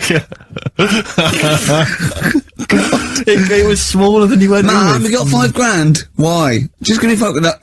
Tell me what it's for. You can have it if you tell me what it's for. Well, look at that. Oh, you need a bigger one. Yeah, definitely. There's the money. Yeah. On you go. Nothing can go wrong. What did he say to the doctor then? That's rubbish. I didn't read all the ins and outs, so just, like I said, I saw it. Just look for the picture. They want a picture. But you just thought, well, thanks for it. You just thought you'd pop that one in. Thanks. Yeah, that's the end, Knob News Extra. Yeah. Play record, Carl. So if you've got any knob news, we've got one more show left. Send that to ricky.gervais@xfm.co.uk and we'll hopefully get that knob news on air next week. Yeah. Alright. Some Dizzy Rascal. Oh, Dizzy Rascal, yeah, he's one of the hot new English rappers. Let's play it. Loosen Your Hold. South. That's great, and I love that one. On XFM 104.9, I'm Ricky Gervais, with me Steve Merchant and Karl Pilkington. Good Carl, choice, Rick, good choice. Carl, cheers. What are you thinking, Carl? What have you been doing this week? What's been going on? Yeah. You'd be miserable because of the heat, obviously. That's getting me down. Yeah. It's just the way people wander about as well, with next to out on. Yeah. I'm always amazed by, the men, it's just a certain breed of man, like sometimes it's kind of builders, mechanics, taxi drivers, van drivers, but not necessarily, students, all sorts of guys, and you sort of watch them walking down the street, they'll be walking down the street, girls, you know, will see in their sort of summer gear, and it's literally, you know, eyes, look at those legs, oh, knockers, oh, I can't believe my luck, oh, you know, and they're sort of talking to their mates, they're checking it, oh, it's an arse, I can't believe it, oh, yeah. And it's like they sort of forget, there's like some kind of amnesia that sweeps over them during the winter Like months. it's a surprise. Yeah, and then it's like every time summer rolls around again and girls put on, they go, I can't believe it, where have they been? They're back. Yeah. And they get so excited. Excuse me, love, have you had tits under there all winter? Yeah, exactly. Well, yeah. Bloody hell. I can't believe it. It's great to see him again. Yeah. And then he gets to sort of October and they go, where'd they gone? They just don't say anything, they just like get on with it, they're reminded. They completely forget. Yeah. For sort of half the year. There was a fella this morning, I just nipped out having a cup of tea, reading the paper, reading that bit about nudists and that. Sure. And, little old fella, must have been 75. Okay. Walks past, shoes, socks, sort of shorts, but because he's old, I don't think he's got like a normal pair of shorts, so we're like suit pants but short. So really smart shorts that I've never seen before. Yeah. But the thing is, with him being old and thin, Yeah. it's just, don't do that, don't walk around like that. What, the legs? The legs and the back, he looked like a little tortoise without his shell on. And you get everybody outside the cafe. I've always wanted to see a tortoise without its shell on. Yeah. Just to see if it would run really fast and go, this is brilliant. Just scamper along. I saw a grotesque thing. I think it's Britain's fattest man. I'm not sure. He was huge. I mean, I don't wish him any ill, but so big. It was ludicrous. He was waddling down, Oxford Street, and he was, I mean, genuinely, you know, I'm not a big fan of, you know, ginormous people. Rick Waller, for instance, turns my stomach. This guy was twice as big. He was extraordinary. And he sat down on a big bench and literally took up the whole space. And he reached into his bag, he's having his lunch, and he was eating an apple. And I really felt like I wanted to slap him on the back and go, it's a bit late for that, mate. Well, it's probably starting now. He's probably starting thinking that I'm gonna make a change. And imagine if you'd have said that. Yeah. And it'd have been awful, wouldn't it? Yeah. He cut it in half, put it between 2 slices of chocolate. Yeah. I don't know how you get that. And waited for a pig to come past, shoved it in his mouth. Exactly. Just swallowed it whole. I don't know how he gets that big. And he was like, he'd come out to sort of soak up some of the sun. You know. Well, you look better with a tan. I suppose so. Yeah. Yeah. Was he wearing loose black clothes? He was, of course he was wearing That loose works black up to a point. Yeah. And then, you know, it's not fooling anyone. Was it vertical stripes? Yeah. To make it look thinner. Just people just walking past and think it's night. Yeah. That's Exactly. So, Carl. So yeah, so that's you know, that's been annoying me with the weather and that. Yeah. And then I love the warm weather. oh, Although I can't sleep at night. I had 2 hours in front, just went and lay down in front of the window, in front of the French window, just because it was just too hot last night. But if I can sleep, I love hot weather. I love walking around when it's sunny. It's better for you. People are usually happier in hot weather. The sun is good for you. I mean, it has been hot. I mean, it's 100 degrees. It's probably too hot to work, but mental. I can't think straight and stuff. yeah, your little baldy head, isn't it bad for it? Because it just doesn't it get you make your brain a little bit hot. Well, I mean, I'm just got my head on show. What about the nudists? Worry about them before you worry about me. Right? But no, another thing that happened in the week. You know, I've just had builders round, sorting the kitchen out. Yeah, Sure. So virtually skint. But another problem happens. Boiler starts playing up. Right. Right.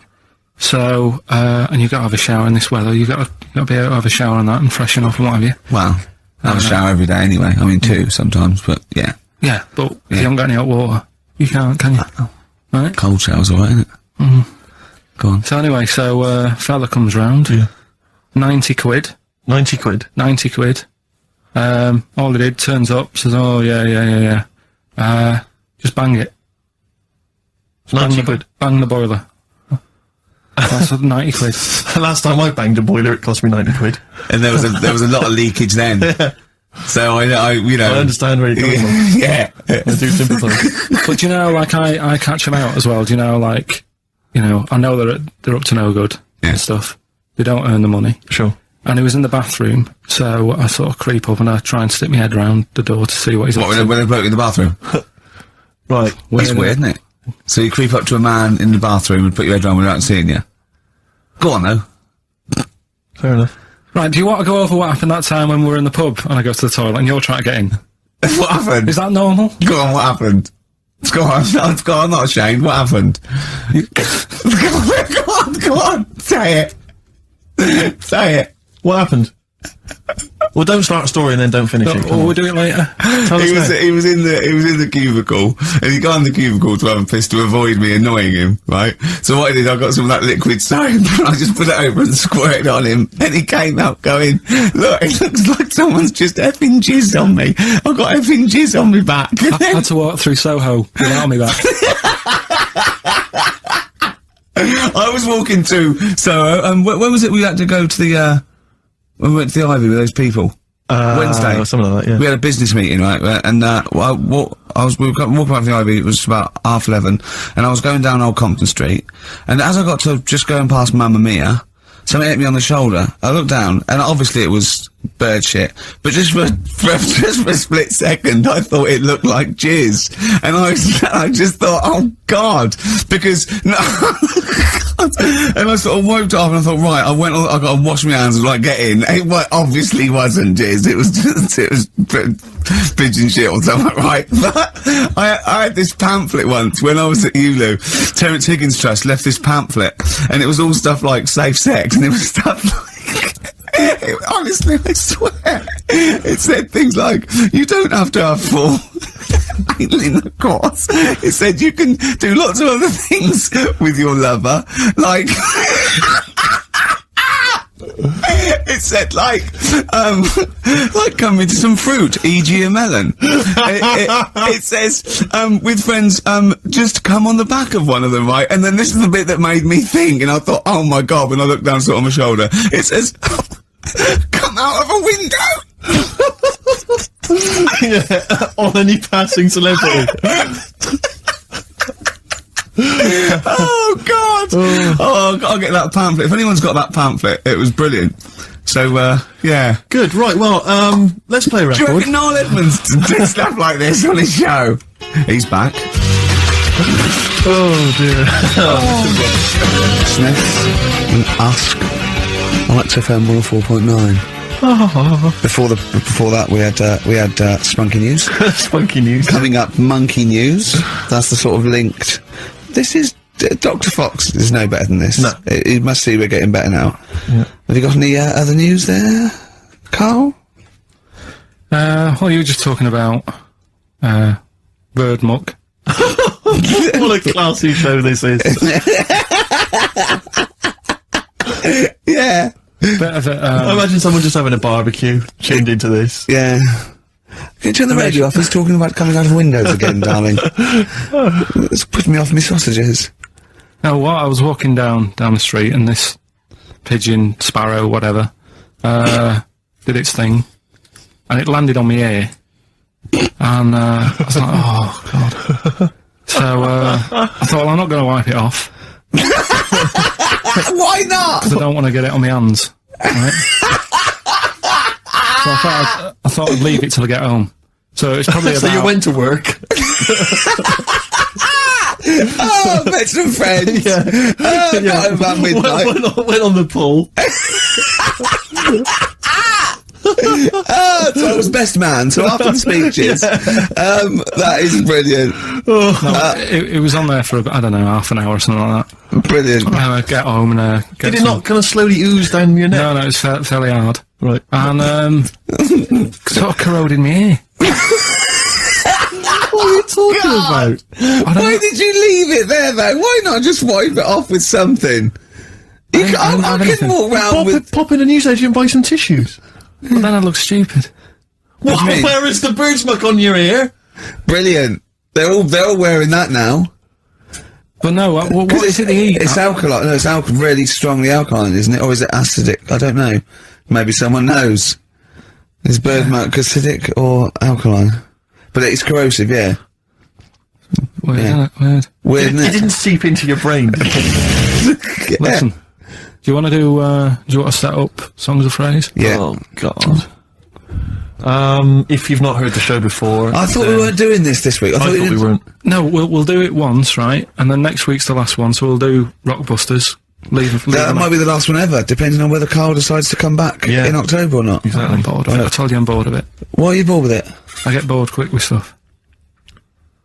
Yeah. I told Suzanne the other night how lucky she was that I haven't got rid of her yet. She's, do you know what I mean? Things.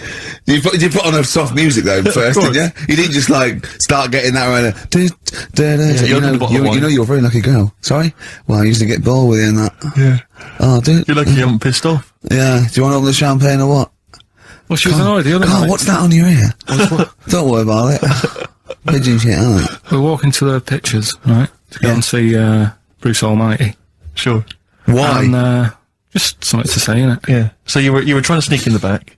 So on the way, cutting across Leicester Square, and those fellas who sell roses, he comes over. Do you want one? Do you want one? I said, don't do that. She's allergic to them. Right. So we'd go away. Yeah. She got all annoyed about that. Because she's not allergic to them. Well, she's not allergic now, but they're about £3 each. What the- But the point of that, Carl, is not that she really wants a rose, it's that you're willing to spend £3 on her. Taking us to the pictures. How much was that? That was £8 each. Did you pay for it though? But didn't you have her... If I know you had her dressed up as a small child. Yeah. Or Me and my son, please. Or you've made her sit on your shoulders and wear a long coat. Yeah, exactly. Anyway, listen, Songs of Phrase then. You paid for her to go in and then you went and had a pint while she watched it. Yeah, there's no point in both of us seeing it, but tell me about Tell it. me what won't it's you? like. Oh, right, Songs of Phrase. So let's explain what Songs of Phrase is. You do it. Okay. Oh, really? If you think that Carl is bored with life, then you will be even more bored once you've heard this particular quiz. The gist of it is that Carl has taken a well-known phrase Well, or saying no, I'll stop you there. Not a well-known phrase. Something that he said once. on this show, Yeah, probably. and he's somehow compiled together a number of different songs which have somehow built up that particular phrase or sentence. If it's anything about Chinese people, Philip Bailey will be involved. That's all I can say. Okay, let's hear it then, Carl.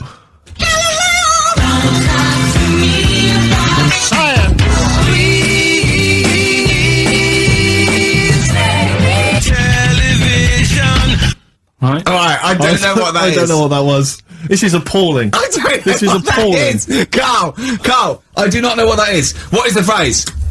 I just was saying last week about everyone's raving about Galileo. No, they're not. No, they're not. raving about Galileo. No, they're not. No, That sounds they're like not. a sort of B-side from the Buggles. Everyone's raving about Beyonce and Robbie Williams. Yeah. They're not, people They're going, pop what, idol. what are you into? Galileo's good. Yeah. Forget it. No! Placebo, song for Carl there. That's Special Needs on XFM 104.9. I'm Ricky Gervais with me, Steve Merchant. Karl Pilkington. We were doing songs of phrase. Oh yeah, I forgot about that. Yeah. Oh god. So what is this phrase? What is the phrase, Carl? Last week we were talking about Galileo, Right. and I just was saying, years ago, I can't remember now, when was it? When was he doing his thing? End of the 16th century, I think. Right. And he was messing about, trying to find out about speed of light or something, is it? No, he did lots of stuff, Galileo. All I was saying is, back Gravity, then, yeah, surely yeah. everyone was saying, stop messing with that, make us a telly. You know what I mean? There was other things that people would have been happier with, Sure. back then. Like they Yeah. didn't So know. the phrase exactly is what? The well-known phrase is what? Galileo, well, it goes like this, doesn't it?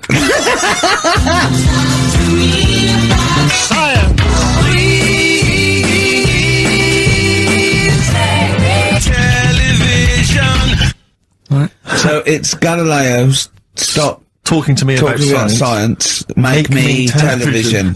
Make me television. Yeah. So you email in with the bands and that. Brilliant. Right, let's That is rock bottom. I mean, the well-known phrase being Galileo, stop talking to me about science, make me television. As a well-known phrase, is one of the weirdest things forget jizz out of windows and things like that. That is the weirdest thing I've heard on radio as a competition. Can we have that one next week? Okay, well here are the prizes. If you think, Rick, if you think the quiz has hit rock bottom, wait till I tell you these prizes. No, brilliant. I know that we're very much pushing new music on XFM, and it's an alternative music station, so you'll be pleased that we're giving away now That's What I Call Music 55, featuring the likes of Busted and Daniel Bedingfield. Brilliant. You really know how to cater to our audience, don't you? The best dance album in the world, that includes DJ Sammy, Scooter, and Liberty X on there. So look forward to that. Yeah. This is not so bad. Nick Cave and the Bad Seeds, a live DVD of a, pardon me, a performance, and some, pardon me again, but, anyway. That basically sums up the prizes. So, I won't tell you the rest, they're all monotonous. But, anyway, I think those crisps, Rick, have gone down the wrong way. Although I was eating goulash earlier. Sorry. I'm fine. So anyway, yeah, that's some of the prizes. And you can win some tat. So, if you can identify these artists. The well-known phrase, Galileo, stop talking to me about science, make me television.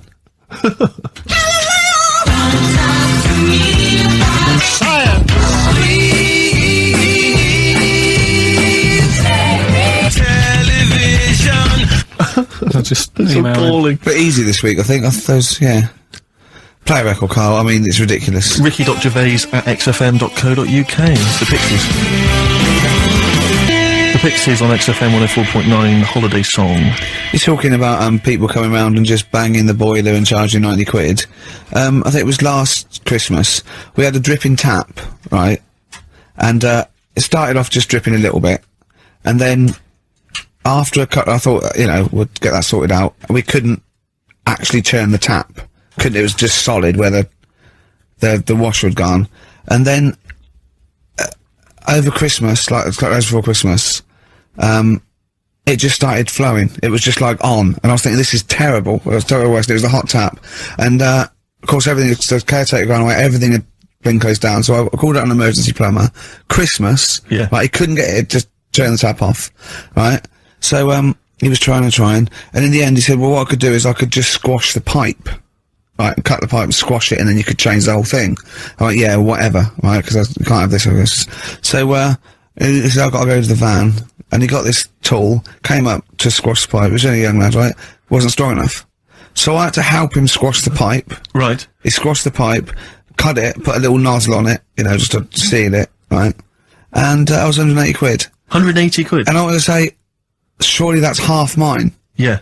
I helped it, and I was sort of being sarcastic. When Johnny was there, I was going, how much was that tool? He went, it was only about 9 quid. I went, pays for itself, innit? Yeah. And I was going, could I get one of them? He was going, yeah, get them anywhere. Obviously, Yeah. didn't it? And then he went, I wrote a cheque for 180 quid, and he went, oh, I didn't charge you for the nozzle on the end. I went, no. He went, I said, how much is that then? He said, £2.50. I said, I'm gonna give you cash for that. £2.50. £182.50. So he hadn't even really sorted the problem out. But what can you do? What can you do? You know, he wasn't ripping me off. That's the prices. Yeah. He's not going to go, I'll tell you what, mate, because you helped me, call it quits. Yeah. Just buy me lunch. It's Yeah. not going to happen. Yeah. My mate was locked out of his, flat once, and he went out and shut the door behind him, and that was it. And he looked through the letterbox, and he could see his keys, right? Phoned a locksmith, says, look, can you come round? I can see my keys, right? It's just have to go out. And he went, well, yeah, but that doesn't matter. I said, I'm going to try it. It's 90 quid. And he went, 90 quid? He went, but I can see the keys. He went, yeah, I can get them for you. And he went, and my mate said, you're going to come round, you're going to charge me 90 quid, and you're going to scoop my keys up with a bent coat hanger. And the locksmith said, have you got a bent coat hanger, mate? It's brilliant. But it's a fair point, isn't it? Do you know is what a I mean? valid point, that's it. And what can you do? Yeah. I'd have gone, thanks for the expert advice, and then asked the neighbour for a bent coat hanger. And they went, well, we'll call it 100 quid. Yeah. But that's more expensive than a locksmith. Well, yeah, because you're going to illegal traders. Exactly. We've got no licence. Yeah. We've got to pay a little bit more in case we get fined. Exactly. But that's what was going on when, you know, the fellow was round the other day fixing the boiler in the bathroom. Just wanted to make sure that he was working on it, because it all went quiet in there. He had the door shut. I'm trying to have a little quick sort of peep, seeing if he's doing anything. I push the door. The way this sounds. We're just pushing the door slowly, and he's going, "Don't come in." He's like, "What are you doing?" Well, what was he doing? Dunno. But then he's like, 3 down. Probably doing a crossword again. That's what annoys me. The way that, you know, it's all secret. You're not coming in, and you hear the odd bang now and again. He's probably sat there, crossword, 3 down, giving it the old just now and again. With his foot. Just annoying. Yeah. How much did he charge you? 90 quid? It's just under 90 quid. Yeah. Yeah. And all he said was, you know, give it a bang. If you don't work again, give it a bang. What does that mean? Is that an air block? And they just like, what is it? I don't know. It's not that complicated. You wouldn't think a boiler's that complicated. It's not like understanding, you know, how a fast breeder works or a computer. It's a big lump of metal without water in it. How can we not know how that... Yeah. We were discussing yesterday, me and Glenn were trying to work out how our fridge works. Right. It's pretty cool. Magic? It is the magic comes down the electricals into the frozen peas. That's what I thought. Yeah. Yeah. I know it's something to do with the hydrofluorocarbons can exist at much lower temperatures without freezing. So when they're entering the fridge, sort of under pressure, as they flow round, because the pressure goes down, they take energy from the It's perhaps a discussion to have in the pub, but not on the air. I still can't figure out, I've never quite understood how a plane stays in the air. It always unnerves me when I'm in a plane. Turning a tap on, getting water. Basically gonna go. Carl goes walking. Yeah. Yeah. Here's a bit of science for you. Go on. Right. Read the other day. Yeah. If you dug a big hole, right, Oh, God. started digging, say in, wherever, the Trafalgar Square, right? Yeah. You dig a big hole and you keep digging. Yeah. And you go right through the earth. Right. Out to the other side. Yeah. So you're somewhere in Australia or something, right? Yeah. And then you come back to London. Right. Stand next to the hole, jump in it. Apparently, you can jump through the world in 42 minutes. It's interesting. But then I was thinking, will you fall? And then when you come out the other end, would you fall back again? Well, yeah, you would, wouldn't you? What would happen is, you'd accelerate, 10 metres per second, to the centre of the Earth, And you start slowing down. but you know, you'd have such inertia, you'd nearly go as far out the other end before it was like a bungee jump. So you'd nearly get as far as the other end, and then you'd go back again, and you'd keep going until back and forth, getting further and further away from making it until you went sort of back and forth in the centre, and then you'd stay still in the centre. Have you drilled a hole through the earth? Get in touch. Email xfm.co.uk and just let us know how you got on. Did you get to the other side? Did you get to Australia? Did you buy one of those funny cork hats? Did you see Paul Hogan? How does a fish work?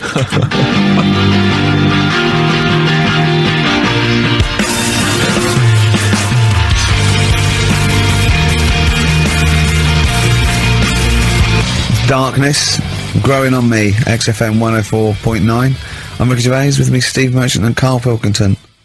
I lost him, didn't I, in a little conversation? Yeah, you were talking about quantum physics, to be fair. Yeah, I was just explaining what a black hole was, because we were talking about that as well last night. And just halfway through, he just went, yeah. And put his headphones on. Brilliant. Yeah. Oh, the thing about Karl is he speaks with such authority about things that he thinks he knows about. Monkeys. And when you try to explain to him about stuff, you know, he goes, no, of course ghosts exist. And you try to explain to him why it's conceivable they don't. No. He can't be bothered with that. Yeah, you did all your learning at about 12, didn't you? Yeah, but I'm still picking bits up now. Said without irony. Oh, brilliant. What have you learned recently? Anything interesting recently you learned? Darwin, that's why I was asking you about him. Right. Yeah, Darwin, we know what you did, didn't you? I don't know what he did.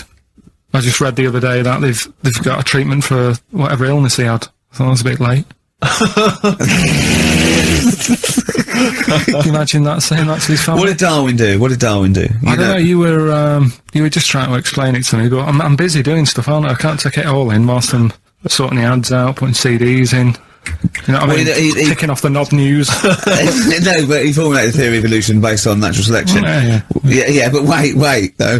Do you think that's good? Do you think that's well done? You're impressed with that? Because you're not impressed with things like, you know, you famously said, Newton, so it's gravity, but it was already there. If we'd have been floating around, it'd been a problem, but we weren't, so keep out of it. That's what you said. You said Einstein. I've never used EMC squared in my life, but the bloke who invented the video recorder, I watch one a week. So I wonder if you're impressed by Darwin formulating, I think, the most important scientific theory since Newton's laws. Has it made a difference? Or whatever he said, would it have happened anyway? You can't do that. You're not allowed to say that. You can't say, oh, well done, I'd have found it eventually anyway. You can't do that. You've got to give people their due, do you know what I mean? But now it's difficult to find stuff because there's less to find out now. It's not a competition. But on what scale? On what scale are you looking at? Why do you mean there's less to find out? Well, now, I mean, they're bringing stuff out that... Do you know what I mean? It's just... The iPod. Well, yeah. Sure. Didn't see the point in that, the iPod. Do you know, he actually listed the 3 songs he'd ever want to carry around with him. I can't remember what they were. What are the 3 songs you'd put on your iPod? Georgie. Killing Georgie, yeah. Yeah, what else? Probably have, Elvis in the Ghetto. Right. Yeah. Moving. Living in the City. Stevie. Do you know what I like? Do you know why that? Because that's like a little film to him. Yeah. That's 3 songs where there's a little story. He knows the ending. Yeah. But it's someone singing it to him. A little... Just put them on it. How many songs can it hold? Well, 7,500. Put that on. 7,500 times. Sure. Well, you don't need to, do you? I mean, that is like that joke. The wish. Imagine putting on 7,500. You know that joke about, you got 3 wishes. It says a never-ending bottle of Guinness. And he goes, second wish, you're gonna have 2 more of these. Yeah. You don't need to put them on 7,500 times, do you? Well, you don't have to. Never mind, Carl. Never mind. Answers rushing in, we should point out, for the quiz. Most of them agreeing that it's pointless. Some people have called it... It's songs of phrase, of course. Some people are referring to it now as songs of arse. Which is more than appropriate. But you'll be pleased to know that it's ending this week, and next week we've got the return of the even more pitiful Rockbusters. For the last one. That's back for the last one. We'd perhaps also need your petitions to Karl. If you want us to stay on the air, then you need to petition Karl, giving good reasons why he should stay, why this show isn't boring, or rather why he shouldn't be bored by it. I mean, you're bound to be bored as listeners, but obviously he's running out of steam now. What are you fed up with? You're just fed up with, in general, are you? I mean, you want your Saturdays back, do you? Just want a bit of a life back, that's all. But you don't do anything with your life when you've got Why don't you do this instead of, like, your day job? Can't. It's more important than my day job, innit? That's what earns the company money and that. Know what I mean? Well... So... Why don't you do a regular show then? Sack someone who's, you know, quite frankly, not putting their weight. I've done that. I did that years ago. What do you mean? Done it. Told you, I've done a lot of stuff. Boxing, done. Tick. Dancing, done. No, you turned up, the place was shut. Yeah, but... Dancing? When did you do dancing? That's when he went and said, I want to do dancing, and he went along to the place, and it was shut, and that was it. And he said, I didn't do it anymore. That's not doing it, is it? Boxing, he had a fight with one lad, then the lad beat him up, and he didn't go again. Oh dear, it's pathetic. Well, anyway, yeah, so this is basically our penultimate show. Next week's the final, and we're all looking forward to that enormously. Yeah. But that may be it forever then, and this, you know, all for one, all, you know, one for all for one. The Three Musketeers, gone forever. Yeah. I, for one, will be pleased. Oh, I have to get some of these taped, because I like coming in and sort of, you know... Incidentally, Rick, don't be afraid to nick as many CDs as you see fit on that last show. People have already nicked them. No, I know, but I just take whatever you want. That Four Non-Blondes is still there, isn't it? I think it's still there. Because I don't want that to be nicked. Yeah. And I got a feeling, because I don't think there's any Smiths in the library, but there's quite a lot of Gina G. Really? What? What was that sigh for? Nothing. What? Ooh. Play a record. Monkey News is on the way, plus the results. This isn't radio. You've got to keep talking or playing music. Play some music? Yeah. Heart of Gold by Neil Young on XFM 104.9. Pop Idol, of course, begins this evening. I know you're looking forward to it, Rick. Yeah, I love it. It's always a joy, isn't it? Especially those early rounds with the mentors. Yeah. Yeah, they are always extraordinary. That's the only reason I watch. I mean, I can't be bothered with the later contest. It's just watching the freaks for the first couple of weeks. It's an absolute pleasure. Yeah, I sort of like watching the judges. They're good as well. Oh, the judges are good, yeah. I like the fact they've got their little shtick, you know, the special jokes they've obviously written, just waiting to get them in. Yeah. It's just great. But I like when Pete Waterman cries as well. Does he cry? Sometimes, if he's moved by it. He's better than bloody Bobby Davin. Like it, yeah. Rosie Ribbon made him cry. He just wells up and then like that. That's good. I like that. He talks a lot of old arse, doesn't he, Pete Waterman? I sort of quite like him. I don't know. I find him irritating. Well, it's like he genuinely thinks he's up there with Lennon and McCartney. That's one of the great kind of pop Svengalis of his time. Yeah. And you know, I don't know. You wrote songs for Sunita. Well, don't yeah, be that let's not knock him. There's Foxes on there. True. No, Dr. Fox is a genius. And obviously, he can step in if there's any medical emergencies. Rick Waller, you'll be pleased. Now, obviously, as you know, I'm a huge Rick Waller fan. Not only has he got a great singing voice, but he really is a picture, isn't he? No, I know it's a bit harsh. I've said it before, but he does make me a little sick to the stomach when I look at Rick Waller.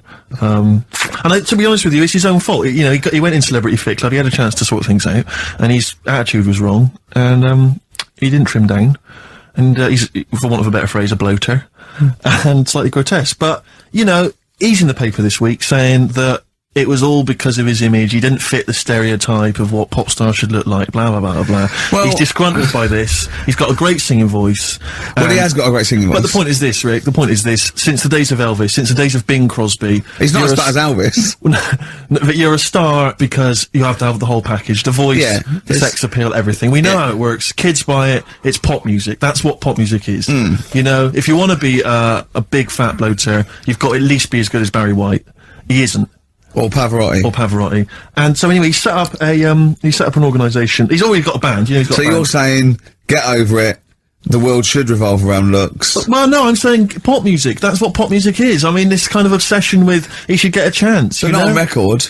No, I know, but, be a backing singer. The point is this kid wants to be a star. He wants to be a star, doesn't he? That's the point. He doesn't want to sing and make a couple of records. He just wants to be a star. I'd have thought that's the real rub, that actually he's not being truthful with himself. Yes. He doesn't just want to make beautiful music and sing well. He wants to be, you know, carried round on a sedan chair and adored. Imagine that. I know, Imagine the he'd number have to of have a lot of people. money to pay for the entourage that can carry Yeah, him. the I 4 know. elephants needed. But he's got a company now, he set it up with his dad, it's a management company, it's called Star Search, and basically he's hoping to break the fickle industry, expectations, and so if you're a bit of grotesque, if you're a freak of some kind, if you're someone that Karl, would be impressed by or, alarmed by, then you can get in touch with Rick, and he can put you in there, women with beards, little midget fellas, whatever it does not fit the usual norm. Should we go along? I'm thinking the 3 of us next week. We won't have much to do after next week. Ricky's got a bit of a singing voice on him. I'm learning to play Blowing in the Wind on the keyboard by Bob Dylan. Yeah. So I can master that. I don't know what you can do. You can dance, can't you? You know that, you've done it, you've done dancing, so. Exactly. It's like, Little Donkey. We'll have a hit at Christmas. Perfect. I'm good at that. What were you meant to be playing when you did Little Donkey in the play? Drums to We Three Kings. But you just We've busted done live, that, didn't you? we've done that. We're just talking about looks and stuff, right? Always. Because, it sort of cheeky freak of the week, we did that and I stopped doing it. Sure. It was upsetting a few people. There was a thing on the website the other day about Elephant Man. Yeah. Right? Just keeping up to, up on the news, what's going on there. And, they did Drunky news. They did a thing about him and what he'd look like if his head wasn't messed up. Yeah. Yeah. And they made a little picture for him. Was he quite good looking? Not bad looking, but you can't use it. It's not like you can't put it on a passport. Sure. Yeah. Well, and the fact that he's been dead for several years. Yeah. No, but they also do that sort of thing for people who are alive. They say, this is what you look like. So you can't use it for that. Yeah. You can't use it on Isn't that that's sort of like rubbing it in, though, isn't it, really? It is a bit. Yeah. Unless they said, good news, you were ugly anyway. Yeah. To be quite honest. You wouldn't have pulled it, you didn't look like an elephant. If you were symmetrical, you weren't a looker. You couldn't use it on a little dating agency picture. This is what I look like. Yeah. And This, they is turn what, up on the this is day. what I would have looked like. And they phone up and go, I'm intrigued, what do you mean would have looked like? Well, I see you, as we said, 7 o'clock. How will I recognise you? I'll be eating buns. Yeah, look for the giant cauliflower. Yeah, in a coat. Exactly. I love the fact that you're keeping up to date with what the Elephant Man might have looked like. Yeah, exactly. That is amazing. Karl's news is largely what's happening in around 1880. Yeah, or what might have happened Exactly, yeah. around 1880. No, but it's sad though. Did you watch that thing in the week? That What Are You Staring At programme? I didn't know, I couldn't face it. I know what you mean, it was about people who'd had unfortunate deformities. And Yeah, stuff. yeah, and it was really sad. I suddenly felt bad about, some of the stuff we'd talked about and what have you, because Can I just say something, like, that's quite a nice thing to say. I was trying to talk about some of the things we talked about. Should we go over what we've discussed today? what? What subjects have we brought up today? How can you feel sorry about things like that when we're still doing it? No, but I'm just saying, you have a laugh and that, but then you see a programme about it and you go, oh. What, you realise they're real people you're talking about? Yeah. When do you ever forget that? When do you ever forget that when you bring up these cheeky freaks of the weeks, or when we talk about Rick Waller, that there's not a real person on the other end thinking about it? Yeah, but sometimes it's hard because they don't look like real people. Play a record! Don't slag off Rick Waller. That girl was on with a big head. It's like Bow Selector. We played some Dizzy Rascal earlier. And that was wicked. Exactly, and he's the new kind of, the kind of London rap sensation. Yeah. But let's not forget Credit to the Nation from 1994. They're from Teenage Birmingham now, sensation. Steve. Whatever happened to MC Fusion? He got a lot of bad press at the time, people didn't respect him, but I'm listening to that now, I think it was bloody brilliant. Yeah. Alright. And crucial, and that. Exactly, adverts. Kings of Leon, Molly's Chambers on XFM 104.9. I'm Ricky Gervais, you're Stephen Merchant, and that little bald head mank over there is Karl Pilkington. Cockaliki soup? Cockaliki soup is fine. That was one from Nick. Thanks for that, Nick. Yeah. Is it I was Monkey referring to the woman who chewed on a knob in a goulash. Exactly. If you just tuned in, you've missed that there. Yeah. We still don't know why she was eating goulash. I've got a rash, look, come up my arm, look at that. Brilliant, fascinating, thanks for that. That's from rubbing his head, getting him in a headlock. And have you got some on your hair? Because look at that, that's like a heat rash. What do you wash your hair with? Have you still got that bird shit behind your ear? What is that? That's really worrying, isn't it? It's like how, like, the body changes over many years of sort of certain things. Yeah. It's like your body changes to protect yourself from the sun and what have you. Yeah. My head just got used to being rubbed. It's Yeah. reacting now. Oh, it's that's a defence mechanism. Right, I see. Right. Look at that. That's horrible. Anyway, You've got something on your hair, you know. Monkey news? I was going to say the winner. I don't think anyone cares. Oh, come on. Someone got all of them, didn't they? Well, okay, play it again then. This was Songs of Phrase. We did this The earlier. well-known phrase is Galileo, stop talking to me about science, make me television. Science.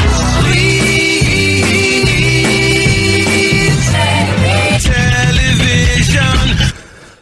The most convoluted, banal quiz on any radio station ever. I mean, I'm including Moyles, Chris Evans, do you know what I mean? Simon Bates. That's worse than anything they ever did. Apparently, Channel 5 have bought the rights. Anyway, what were the brilliant. answers, Carl? We had Queen in there, Altered Images, Thomas Dolby, Yeah. Beatles, Aretha Franklin, and Red Hot Chili Well, Peppers. extraordinarily, Tracy and John Burton from Colchester and Essex got all of those right. Why they would want the prizes, I've no idea, but good luck to them. They can enjoy those at some point. God bless. Okay, Monkey News? Do you want a bit? Yes, please. Play Jingle? the jingle. This rash is weird. Oh, chimpanzee that monkey news. Right. Right, they were filming a documentary, right, this telly company, Yeah. doing a documentary. Who? Which one? Which one? Which one? Don't know. No, right, what was the documentary about? About monkeys. Yeah. Where was it? Where was it? Africa. Right, when was this? I haven't got a date. Okay. Recently though, since the advent of television, obviously. Yeah. Yeah. Actually, a bit of extra monkey news if you want it. Okay, always. Do you know the, Monkey news extra. Go on. do you know the Halfords ads? Halford's ads? I don't think so, no. What happens? Halfords, they've, you know, they sell nuts and bolts and stuff. Right. They were using monkeys in the ads. Okay. Yeah. And what happened? Packet? Don't they sell bikes, Halford's? Well, mainly. Bicycles and motorbike stuff and that. Okay, so, yeah, so they're using monkeys in the ad, but what happened? I can't handle it. What? I can't do this. Look at What? him. Look at him. I don't care what he's doing. Well, basically, right, they've, there was a load of hassle because they were using these monkeys in this Halfords advert. Yes. Right. And what happened? Get to the point. It turned out there wasn't a problem because they were mechanics in the first place. Well, they were monkey mechanics. Yeah. What are you talking about? Mental. What are you talking about? That's not a story. Right, anyway, listen, let's get back on They were to mechanics in the first place. Right, listen. Right, so they're making this documentary. Right? And stumble across a little gang of, Come on, just Get on with it, please. little gang of monkeys. That's Yes. the first time I've ever laughed. I'll hear that. I know. Well, brilliant. What do you want? A cake? Come on. Can we play a song? Oh, I don't understand what is wrong with you, you freak. It's making me laugh. Just tell us the story. Alright then, alright. So anyway, right, so there's this documentary being made. They found a little gang of monkeys. Right, play a song. I don't know what's going on here. I apologise. got to hide your love away. According to the Beatles on XFM 104.9. I'm Ricky Gervais with me, Steve Merchant. Right, Carl, come on. where monkey were we? news. Where Everyone's we? composed. The jingle, please. Oh, chimpanzee that monkey news. Excellent. Okay. Right, where were we? We would just start again. There's some people making a documentary. For what? Okay, Making a documentary in the jungle and that. Right. Stumble across a little gang. Okay, come on. Alright. A little gang of monkeys. Yeah. Oh, come on. So the camera crew are there filming it. Yes. Everything's going normal. all fine, Nothing odd about it. Okay. They're not running a restaurant, they've not got any barber shops, nothing. No. Just regular monkeys going about their business, yeah. So anyway, what normally happens is the monkeys stick with the partner. They already do what? They don't sort of sleep around and that. Once they find the girlfriend or the boyfriend or whatever, Yeah. they stick with them, right? Okay. But anyway, they were watching this one, right? And it's going around a bit, sleeping around, Oily. and it was getting fatter. I thought, this is a bit odd. Yeah. Right. So, followed it round, and, see it having it away. Turns out, little prostitute.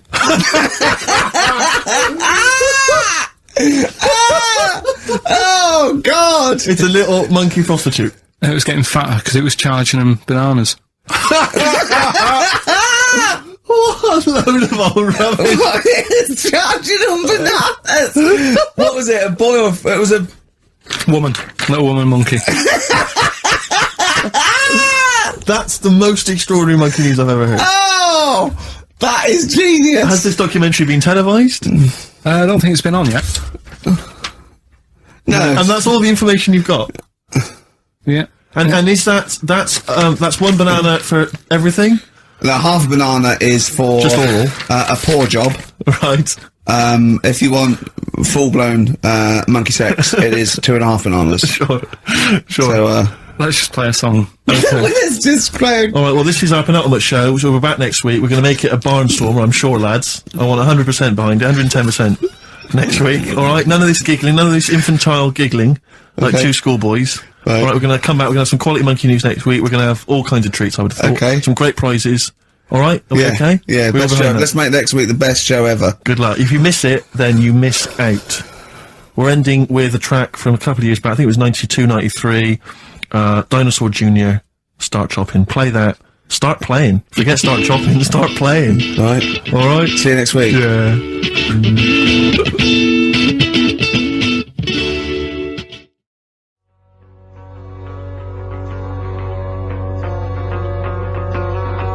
1:05 then, already, of a Saturday, so I'm Ricky Gervais. That was Placebo, yeah, with special needs, which brings me to my next point. With me, Karl Pilkington. Karl Pilkington, there he is. Steve Merchant.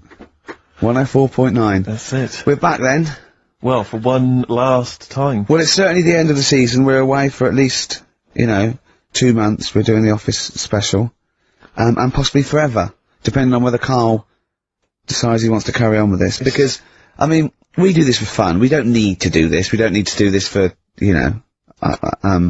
money. Obviously not. The kind of money you're earning, Rick, you do not need to do I this. don't need to do it. It's quite honestly beneath me. Yeah.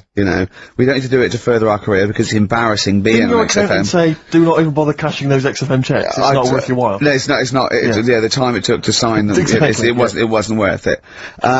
So we do this basically to ridicule Karl on a large sort of platform. I say large platform. Yeah. XFM. No other radio station will have us. It's roughly the same as standing up in McDonald's. I and imagine ridiculing so. But of a lunchtime though. Yeah, yeah. Or so- when it's just the cleaning staff mopping up. Yeah. So, and if Karl doesn't come back, he's breaking up the three-way partnership. He's very much forever. Sting, isn't he? In Yeah. about, what, 1986, 87? exactly. He's gonna go off and sort of make some quite poor, sort of jazz-inflected white man soul. Yeah. And leaving us to, go about our business. Play pizza places. Exactly, yeah. Yeah, well, I'm gonna go into sort of maybe writing say, Dad, soundtracks. why can't I be in the CIA? Yeah. You don't know anything about it. You're a drummer. Yeah, yeah. So we'll have to see. I mean, do you think anyone cares? I wouldn't have thought so. Because I think if someone was interested in having some good chat and some great laughs, they'd spend more time with their friends. Yeah. Or listen to another radio Or station. listen to a decent radio Genre show. or I think something like that. Yeah. they listen to XFM for some music to have on in the background that's loud enough Yeah. so they can hear it while they're hoovering. Yeah. I don't think our fans hoover. Well, true. I think true. you've got to Or have... shoot up, whatever. I think you've got to have a house yeah, to yeah. hoover. I tell you what I do want though, some great music. They do indeed. They'll be saying, since you've been gone. See that? That's the sort of link I can do Quality. if we stay If you together. could cut out all the other drivel you speak, you'd be great on Magic. I know, yeah. You've got to... Come on. I know, you've got a rainbow something, haven't you? Rainbow. You got a rainbow something. Oh, it's Rainbow.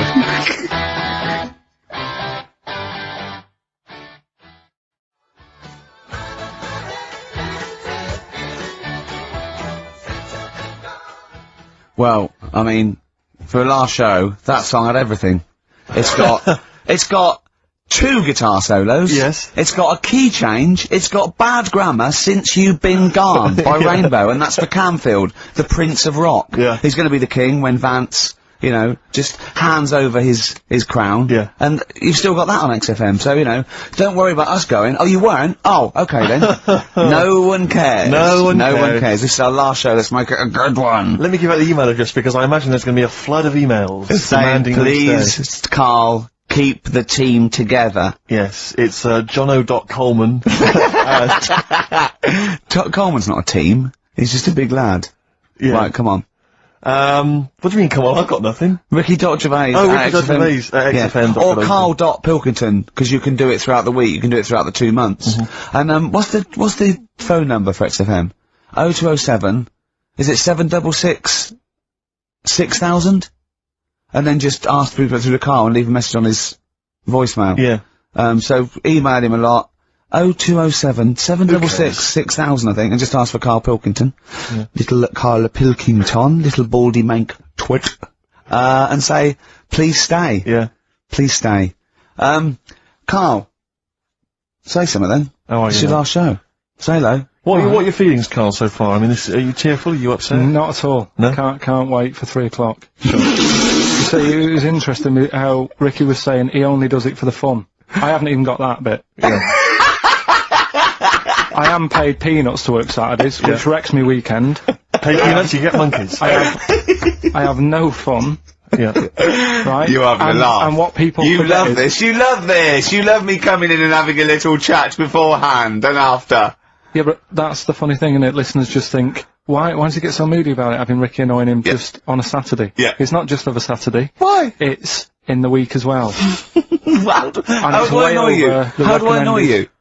Daily. How annoyance. do I annoy you, Carl? So you can't, be specific. See? The first thing that springs to mind, when I'm trying to work with Steve before saying, come on, let's, find some interesting stuff to talk about, I think you were playing the accordion in the air. Was it the accordion? I mean, it doesn't really matter, they get the idea. Although I can't play the accordion, so it wasn't very good, was it? Where did you find an accordion? I just was one out there, right? And then Next to the drum kit he started playing with. and then I had a loudspeaker and I put the accordion for the loudspeaker. Then it loud, those loudspeakers. They're amazing. My question is this, Carl. Do you honestly think that's going to stop just because we're not on air anymore? He's not going to see you on a Saturday, so he's just going to come in even more often. Yeah, I can just drop He in. won't bother me as much though. I think he will. And he'll have his fob taken off him, so he won't be able to just wander in. Of course I won't. So. What? They They're won't. not. Do you think they're going to? Of course they're going to let Ricky Gervais walk in anytime they want. Yeah, I might come in, I might do a few trailers, might hang out, with Andrew, going, hey Andrew, how's it going? He'd go, yeah, we're having a bit of trouble, what do you think? I say, lose that off the playlist, put that one on, sack then. Yeah. Let's have a little bit of feeder.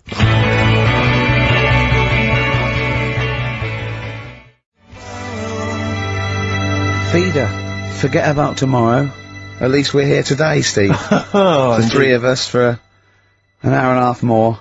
The last time ever, possibly. It's up to little baldy head Mankey. Little Well- Karl Pilkington. A number of emails, Rick. This is from Matthew Davis. I think he very much captures the mood of the email public. His email is just simply titled, Go! In the name of God, go! It says, why wait till 3? Why not leave immediately and stop subjecting us to this abject Well, misery? Carl did once when he had to get a train. Of course. So, that's never happened on radio before. But who knows? I mean, stay tuned. We might shoot off at 20 to 2. Or we might get better. We might get better. We might get better because we've done a bit of planning, because I got Carl round last night Really? to do some planning of the show, didn't I? And so we've Yeah, I got... thought you were going to be there, Steve. No, I wasn't talking about it. Yeah, well, I called him up and said, why, what we're doing? He said, well, you can come round and, have a chat, maybe get some ideas and that for tomorrow. So I said, is Steve there? Yeah, Steve will be coming, yeah. So, go round. It's close, next to his flat. The pub couldn't be closer. Yeah. Alright? Yeah. Unless there was sort of spirits and that in the lift, they couldn't have got closer. Yeah. Alright? I turn up, you're not there. No. He's lied. Yeah. Yeah. Right, Well, I so- knew you wouldn't come out if it was just like you thought I was going to muck around. I had to pretend it was work to Right. get you out. So, you weren't there, Steve. No. Anyway, so he says, oh, come in the flat, got an interesting book that you'll like. Okay. So I think, well, that's kind of work, he's trying and that. Yeah. So I go in thinking we're going to get some good ideas and that from this book. Couldn't find the book. He looked for about 40 seconds, said, oh, I don't know where it is. Come on, let's come in here, let's have a wrestle. So I'm sat in the lounge, right, sat there just chatting to his girlfriend and that, just chatting. He comes wandering out, in his underpants. Yeah. Well, it was comfortable, yeah. I don't know if you were comfortable because they were sort of pulled up. Yeah. Right between the crack. Right. Looked like, okay, probably like a gay sumo wrestler. Yeah! And I did a little dance for you, didn't I? Because there was MTV on, I was doing a little dance. Dancing to Elton John's new one. Yeah! And what did you say? What did you say when I was doing a little dance for you and my pants pulled up? Like, do you remember what you said? You went, I poured him a drink, he's in my home, I'm entertaining him, he goes, "Are you sure you're not a bender?" Is that any way to treat a host? I think it was the right time to ask. But we did do some work, didn't we? Because you got confused and he said this, you know, oh god, it's like a child or a cat when it's confused. He went, "Steve reckons in ancient Greece, right, it was better to shag a bloke than a woman." And I went, "Well, yeah, I mean, that's about the male being, sort of a first-class citizen, much better, wasn't it? An aspiration to sleep with a beautiful man than a beautiful woman." Women were lower-class citizens, Yeah. so therefore men were seen as higher class. So to have sexual relations with a man there was no shame in that. No. In fact, it was looked upon. And I said, "Well, it's, you know, ancient Rome." I said, even Nero, he sit in his big jacuzzi and he used to get, you know, pretty boy men to just go into the water and just nibble at his testicles while he was having a wash. Do that. He did! No. Yeah. And he's not a gay fella. No, well, no, I mean, you know, I don't know about Nero, but I mean, it wasn't a case of a big delineation between what was heterosexual and what was gay. It was just, you know, whatever you... So what did this fella do then? This one who's having his... Well, he was pretty much top boy, Nero, for a while. He was in charge. And, you know, and you did what you're told. If Caesar or... But why were people going round there? Why didn't they go, oh... No, they weren't dropping in. It wasn't like the door was opening. I was going to see what Nero's doing. It's not like when I pop in here to see you. Normally what would happen is he'd say, "Come back to my place, I got a book for you." Yeah! You pop in, but he'd come out in his pants, Elton John would be on. You'd have probably been like a delivery boy or a stable boy or something, you know, and you'd have popped round there and you'd have gone, "There, right, Nero, there's the tablets of stone you wanted." And you go, "Pilkington, why you are here? Pop under," I don't know why he's French. What is that? I don't know why he's French. "Just pop under the water and nibble at my testicles," and you'd have done it. Because he was Nero. I wouldn't. You would have. There's no way I would have done. Yeah, well, you would What have. have I done? I've dropped a pizza off. Yeah, you why put am I round to there? Nero's place with pizza. Right. Right, I'd say I've done my job. Right? Yeah. That's not the sort of tip I wanted. No, he'd have said, "Get the little baldy chap to nibble at my testicles," and you'd have remembered the water. I wouldn't have done it. No, Well, you I'd hadn't put my head on the You wall. hadn't done it, right. No, I wouldn't have done it. Can I just say this, Steve? Not only would you be nibbling at his testicles, you'd have been going mad. You'd have been noshing him just for extra. You'd have been doing everything he wanted. You'd have been going, he'd have gone, "I didn't ask you to do that." You'd have been going mental. They'd have been chewing, slurping, smacking, poking. You'd have gnawed his packet off. You'd think you were eating Walker's crisps. There'd be bubbles, there'd be blood. Oh, it would be horrible.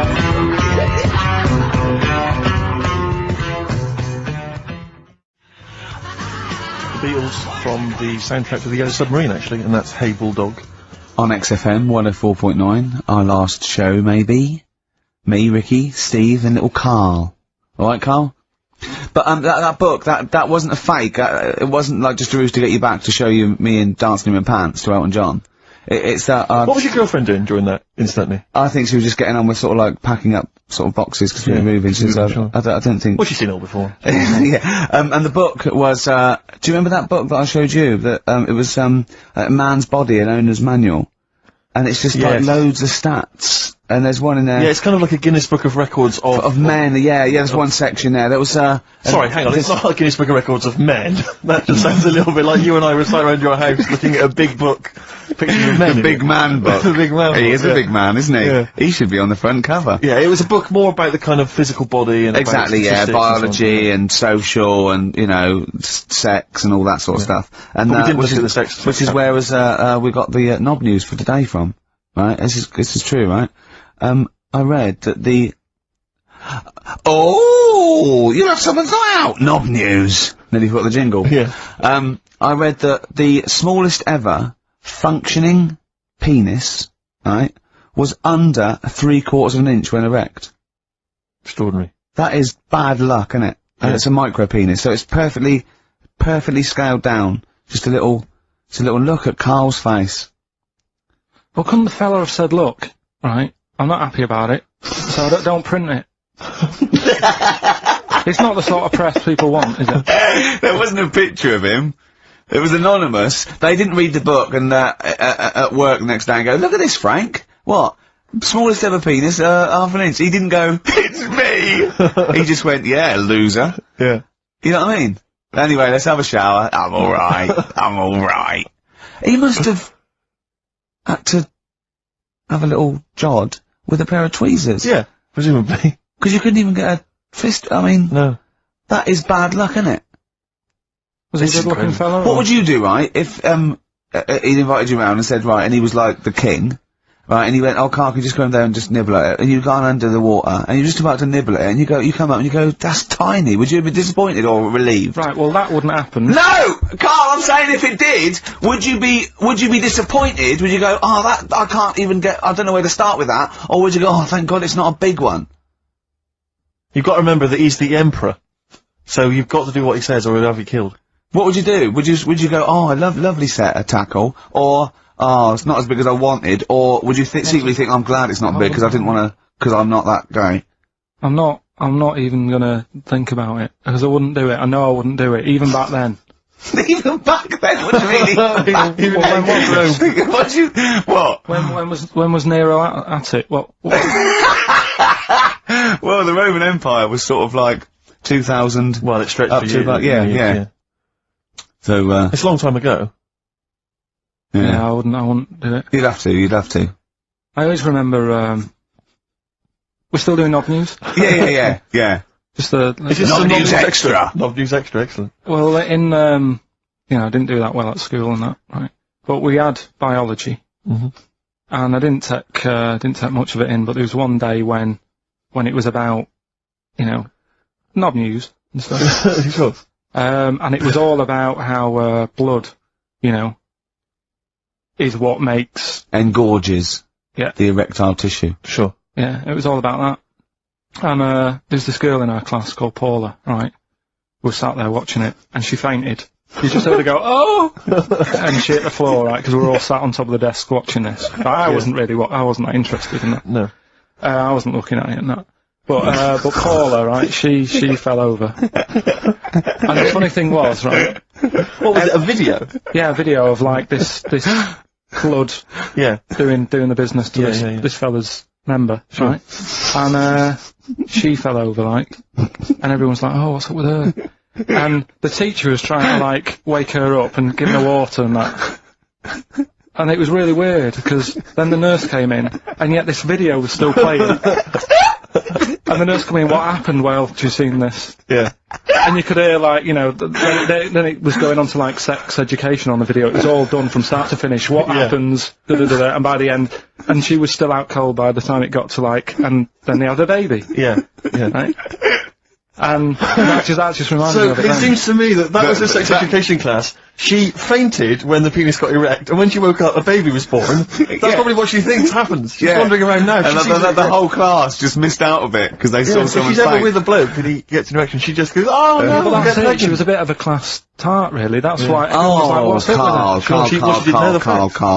No, but she was. Everyone was like, what's up with her? No, she's not seen it before. But, just reminded me then. Weird. But anyway, yeah, so I wouldn't Anyway, let's leave Nero aside. Yeah. The other thing in this, should we play a record and come back? There's another interesting fact. There is some extraordinary facts in that. Yeah, there's more facts. We're running over. It won't be Knob News. It won't be Knob News. There'll be all different types of news. Alright.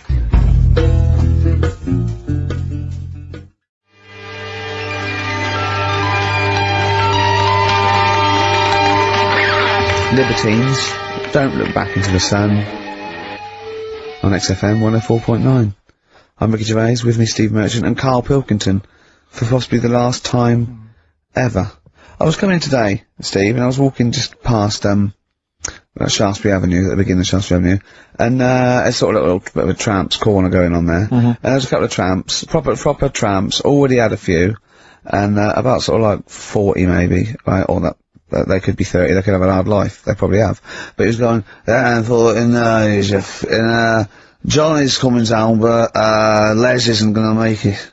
And I think they're just planning their social a meeting there. I just think that that's nice. They've got, you know, they don't just drink by themselves. Yeah. What are we doing tonight? I thought we'd get drunk and sleep in the doorway.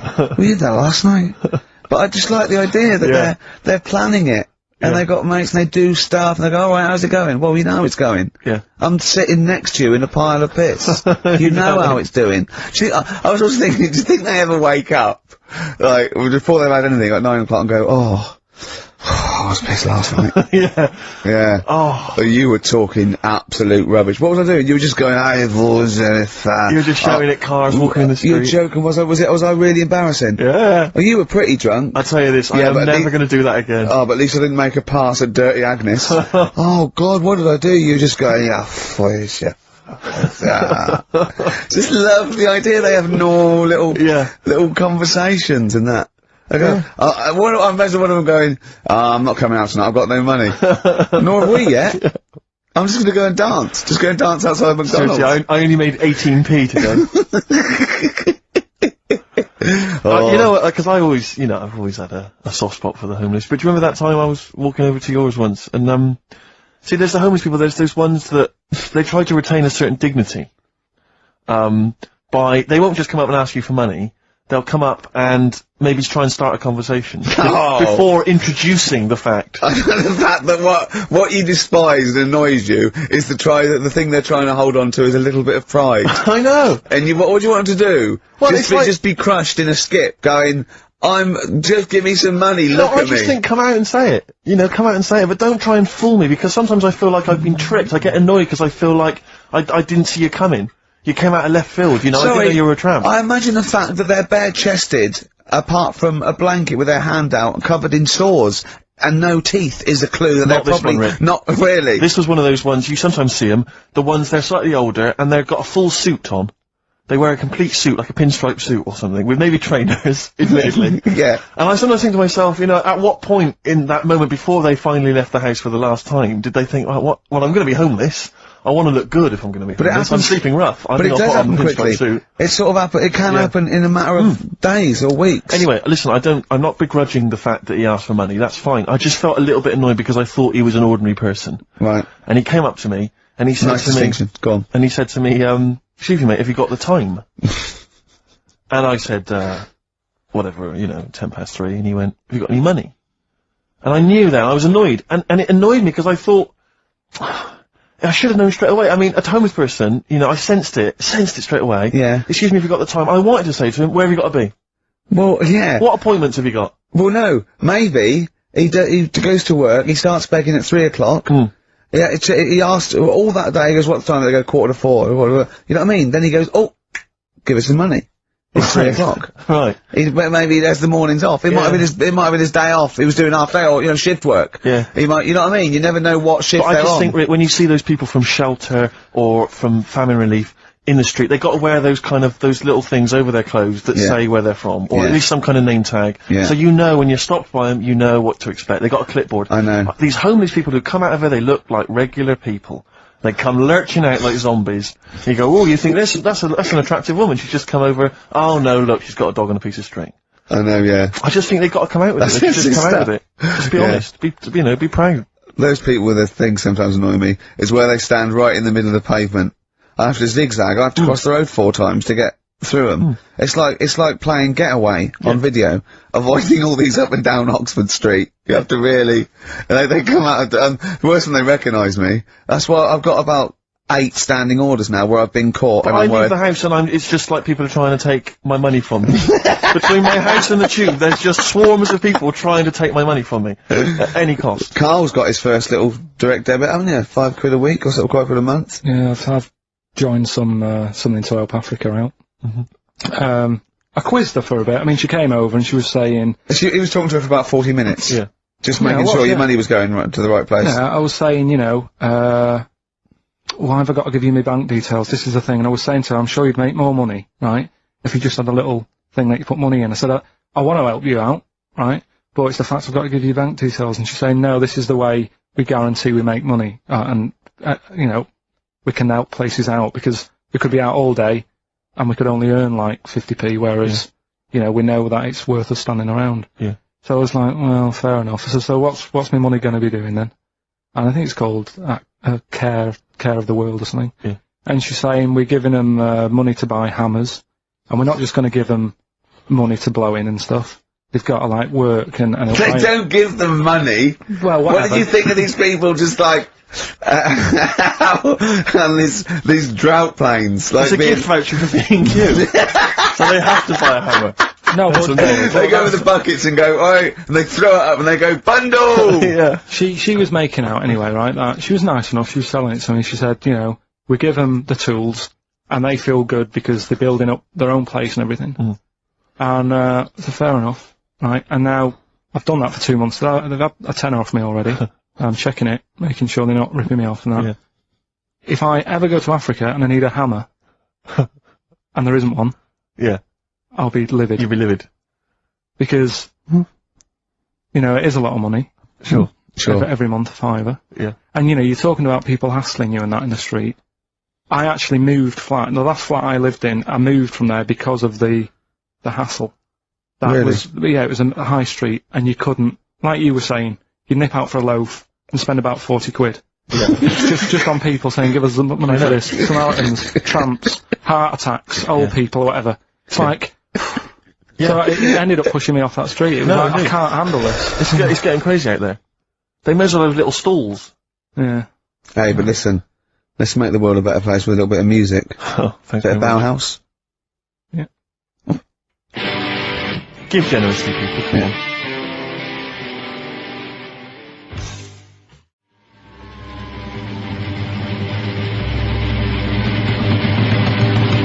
Bauhaus's version of David Bowie's Ziggy Stardust on XFM 104.9. I'm Ricky Gervais with Steve Merchant and Karl Pilkington, possibly for the last time. And, as a special treat, a return, sort of like a summer special, an end of term, well, a gift to the fans.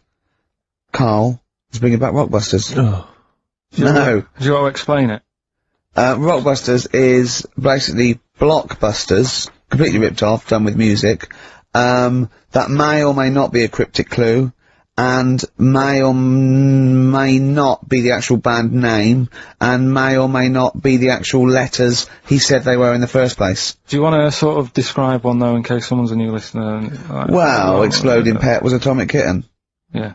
AK. But basically, for those of you who are new to the show, this is the final show, Karl reads out what he considers to be a cryptic clue. It's not a cryptic clue, it's just some words. Just a string of words.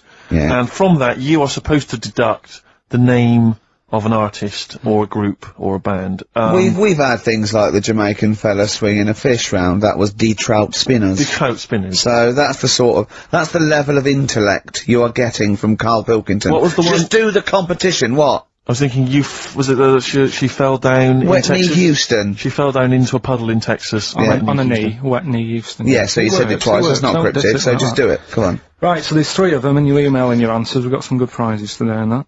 Right? Well, let me see the prizes. They aren't bad. Whiz through it, because this, you know, the competition's bad enough, let alone just listing. What's he They've got? got 3 DVDs Brilliant. and about 6 CDs. He's got the young ones and all that, like TV things, there's some great CDs, yeah, go on. Right, so the first one, cryptic clue. This vegetable started life down under. Right? This vegetable started life down under. The initials K.O. Right? K.O. This vegetable started life down under. Second one, the things that you normally find on the beach, right, have been found floating around the moon. Right? Yeah. That's, I think it's TS. You think it's TS? Yeah. You set the questions, but you're not sure. So the things you normally find on the beach have been found floating around the moon, right? And the last one, well, if you put that many in the post, I'm surprised I didn't receive one. Right? He thinks they're great! Well- He thinks he's brilliant! Well, you know, if you put that many in the post, I'm surprised I didn't receive one. Is it acting? He did all the... yeah. The initials there, FC. FC. FC. Right? So you email in the answers, ricky.gervais@xfm.co.uk. Win that Hey, stuff. let's slam dunk in some sounds. Well, slam dunk some ads first. Okay.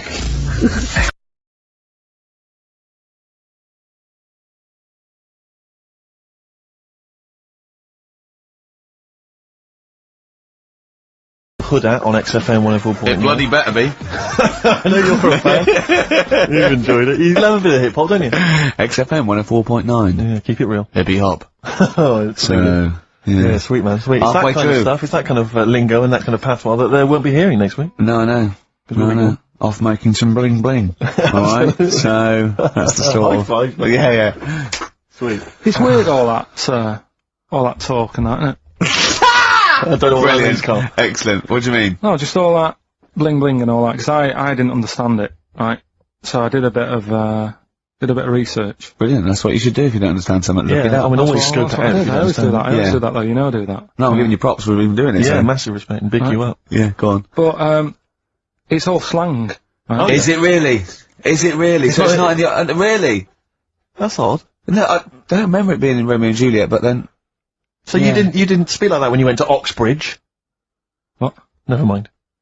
But no, I did a bit of research into it, right? Go on. And one of the things that they use Yeah. is I was out last night, did a 187. That's the murder. Yeah. But why use slang, right? Because apparently 187 is police slang. Yeah. Well, if Well, you're it's gonna, not slang, it's a code. well, don't use what the police know you're talking about. Yeah, I don't think they do it with police around. Do they not? Probably not. Carry on then. Yeah. Carry on. Yeah.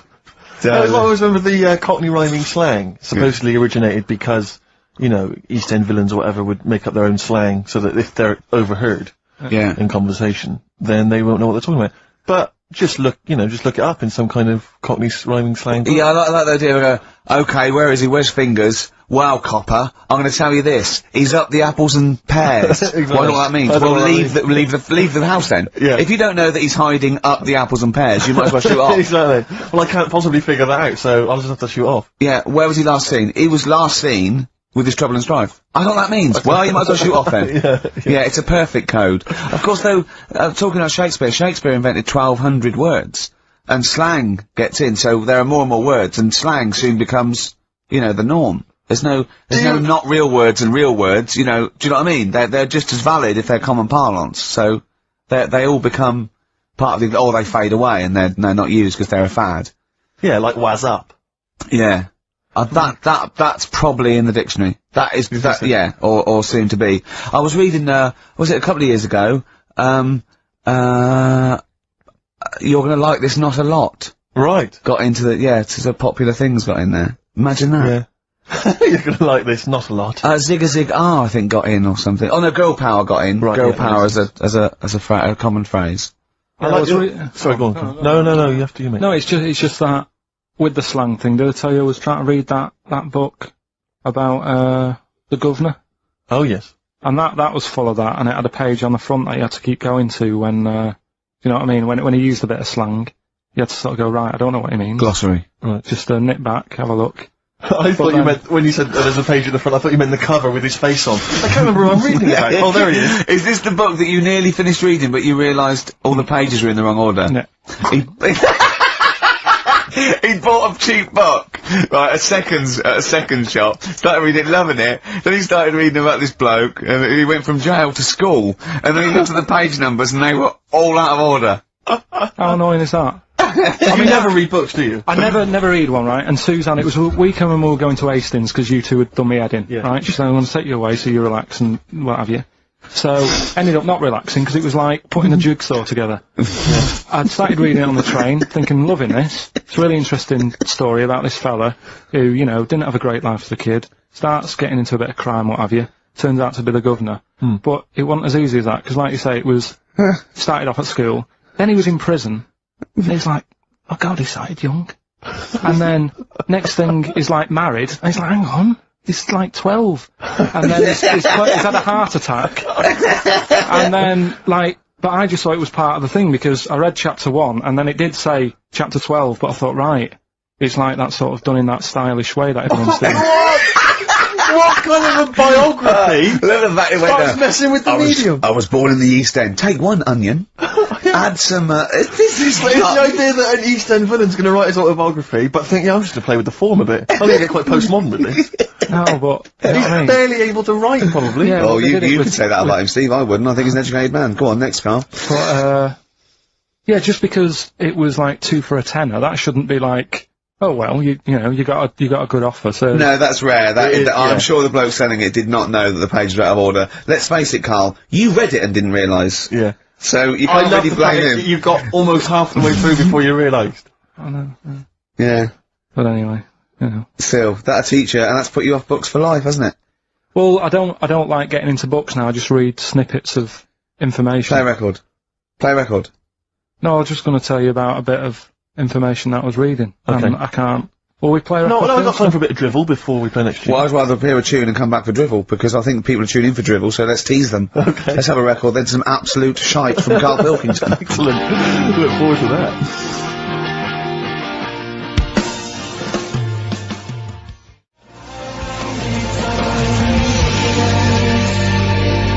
Longview and Further. I love that one. On XFM 104.9. Rick Gervais, Steve Merchant, Karl Pilkington. Alright, Karl, what did you learn? Right, like I say, I don't like reading books, there's too much to take Words, in and too stuff. I much haven't got word. time, I'm busy and that. Yeah. I don't like reading books, actually. But go on. So, But I have done. So, go on.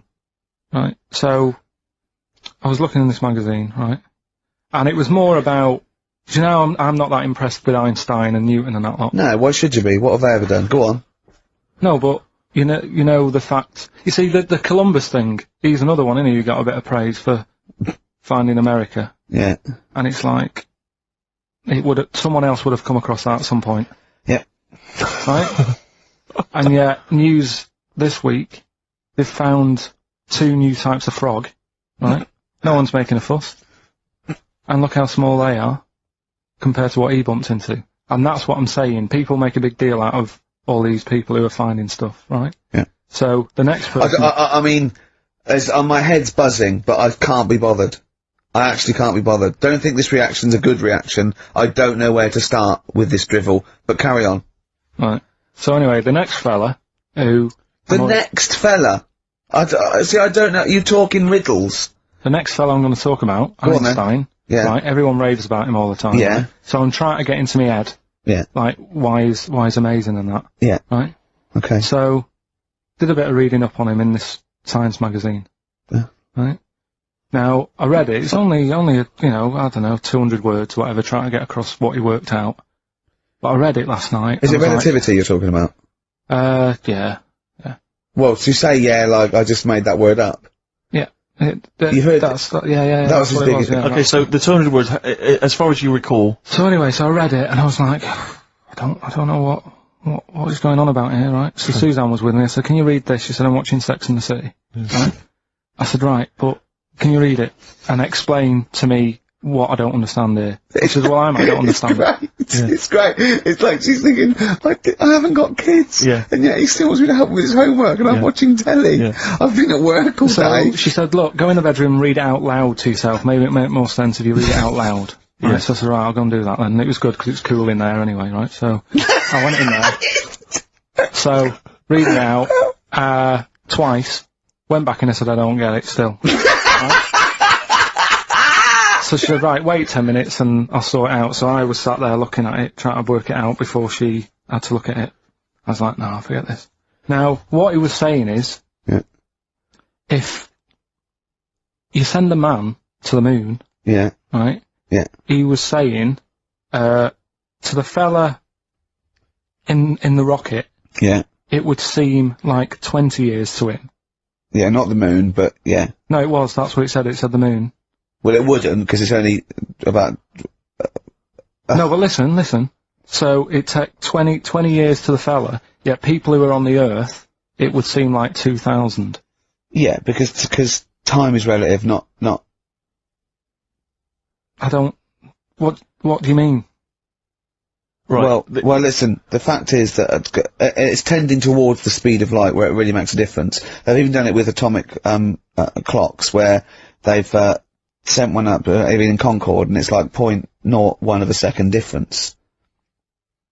What is the watch? Yes. Yeah, because greater speeds. But why does speed affect how a watch works? Right, I don't think this is a conversation. Look, speed is... Sorry, See what I mean, though? Just See stop what for I a mean, moment. Steve? Right. See what I've done? I don't think this is a conversation to be had on a Saturday afternoon on a radio show. But I'm just saying, though. It's not me, is it? It is you. You went quiet, Steve. No, because You're having problems because there. I'm not going to be able to explain it to you. I will explain in to a you light, frothy way. It's speed equals, basically velocity equals distance over time. When velocity, doesn't change, and nor does distance, time has to. That's his theory. Yeah? Well, we just got What's your point again. then, Carl? What's your point? I'm just saying, Because you don't understand Do you know what it's like- worthless. I was trying to explain to Newton, that basically formulated, the laws of the universe, the 3 laws of the universe. Even playing snooker, I'm trying to drop something. I was going, well, equal and opposite reaction and all these sort of stuff, right? And he was going, what did he do apart from the apple on his head with the gravity? And I went, well, what do you mean? And he went, well, why was it a problem? If we had been floating round, yeah. I'd have called him in. But since we're not, we don't need him. Yeah. That's what he said. Play a record. You're a buffoon. So there's these 2 new kinds of frogs, as you say. You're joking. What? The monkey had a hat. The monkey had a bicycle.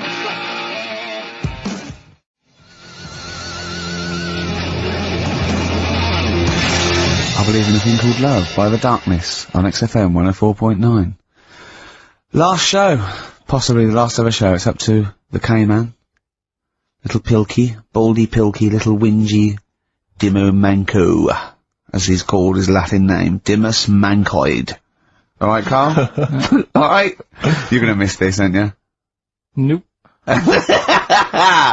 Good show, though? Enjoying the last show? Yeah, it's, it's alright, and, I hope it gets better because, Telegraph are listening today. The Telegraph, the paper? Yeah. Why, are they? Why did you say that? Just, Jenny, the PR woman, said to me yesterday, she said, just, do some good topics and that, so you don't have to worry there. What they phoned up to say, hello, it's Telegraph here, we'll be listening tomorrow. I don't know what they're doing. Are they doing a review of it or something? I don't know. Why would they do that? There's no reason to. I'm a bit... why didn't you mention this earlier? So the Telegraph have said, why would they call up to say we'll be listening? It's a free country. Because they said they'll be listening, but also, can you make sure you record it? Because if we can't listen to it because of the pirate stations that are on at the weekend, because it affects our signal and stuff. Whoever's listening must listen and know there's a problem with pirates, and they said, can you... Well, they're probably just doing a feature about radio shows or something then. They're going to tear us to shreds. They're gonna... I mean, listen to... Sorry, seriously, the drivel we've talked today. I mean, what are they going to make of it? That's a broadsheet newspaper. I think I know what Monday's headline's going to be. I don't think it's going to be like, they're going to forget about the power cuts. It's not going to be about, the inquiry or terrorism or anything. It's going to be, no more to knob news. Yeah. It's gonna... They're going to love that. I mean, seriously, I have a little bit of self-respect. And if I'd known a quality newspaper was going to be listening, I wouldn't have turned up today. Because, I mean, I'm an award winner, and I'm a respected television writer. And I've, won awards, sort of classy. Don't worry, though. And Don't worry. What have we talked about? Knobs. We've had the worst quiz on radio. Wow. We've had you trying to explain relativity. You didn't even understand what that word meant. I don't think you recognise the word. You read that loads of article. words I don't You read recognise. that article 4 times, twice out loud, where you could hear Sex and the City music, right? And yet that word might have been like a clemson. You hadn't heard it before, so I don't know. Do you look between the lines? Do you actually look at the words? No, there's too many words, though. The Telegraph are going to love that. Which Because way there's up loads of words. The Telegraph have got loads of words. I mean, there's covered with it, words. Which way up do you hold the magazine when you read it? No, but there is too many words. I mean, millions of people, are they upside down? There's too many words. There is too many words in the world. Do you know what this one means, right? Go This on. is one I learnt the other day. I think it's, Antediluvian. No, what does that mean? Old. Sorry, how do you spell it? Don't know. It's Of course you don't. Antediluvian. No, I've never heard that word. It means old. But the annoying thing is, it takes longer to say, and it's the fact that if you. But where do you hear that word, and on what context? And someone told me about it. I was talking to someone about long words and that, because you mentioned something when we were out drinking, and I said to you, "Why did you say that then? What word does that mean?" And then you had to explain it, and I said, "Well, you didn't have to say that. You could have just said blah blah." But can I say, Steve, I wasn't sort of trying to catch him out or being pretentious. It must have been just a normal word in my vocabulary that he didn't know. Wait a minute, what vocabulary pretentious? You've lost me. You've lost, yeah. I'll tell you what. You're scared by syllables. Yeah. No, it's just. I'll tell you what, though. I was going to do a feature about this. It's funny you should say it. I was going to do a feature. My next feature I've written down is how good the Telegraph is, the newspaper. Yeah. It's bloody brilliant. I love it. Because it's informative, it's impartial, there's research good. I think it's a lovely layout. The photography is brilliant. Oh. Do you know what? I like the bloody font. I love the bloody font! And do you mind something else? I mean, you say it's sort of, you know, I mean, if there's any bias at all, I mean, there isn't because it's apolitical, but I bloody love the Tory party. Let's not go into it, but I just like to tell you, I just like the journalism and the way size of the paper. I like the way they're fair. They'd never like, you know, slag us off. No. But also, I think it's because they understand that, you know, we don't really care, and so we can't be blamed for anything they hear on the radio. No. It's not really our fault. It's more the sort of and anything we said that was like, you know, a bit nasty or stupid was probably sort of like some clever sort of ironic postmodern. Satire. Yeah. Satire. Play a record. Yeah. Brilliant Telegraph. It's really fairly priced, don't you think? I think it's too cheap. I know.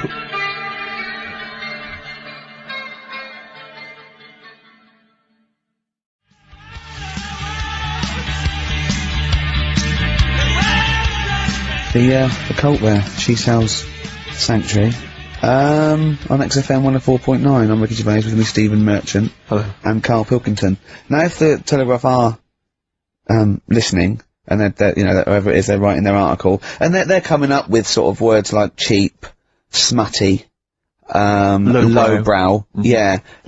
In our defence, could I just say that we're pandering to our listenership? Yes. You know, I mean, this station, without exception, the people who work here, the executives, the DJs, are alcoholics, drug users, sex offenders. Check the register. You know, and we're trying to fit in with that for 2 hours a week, so we really have to sort of really bring it down. Seriously dumbing down.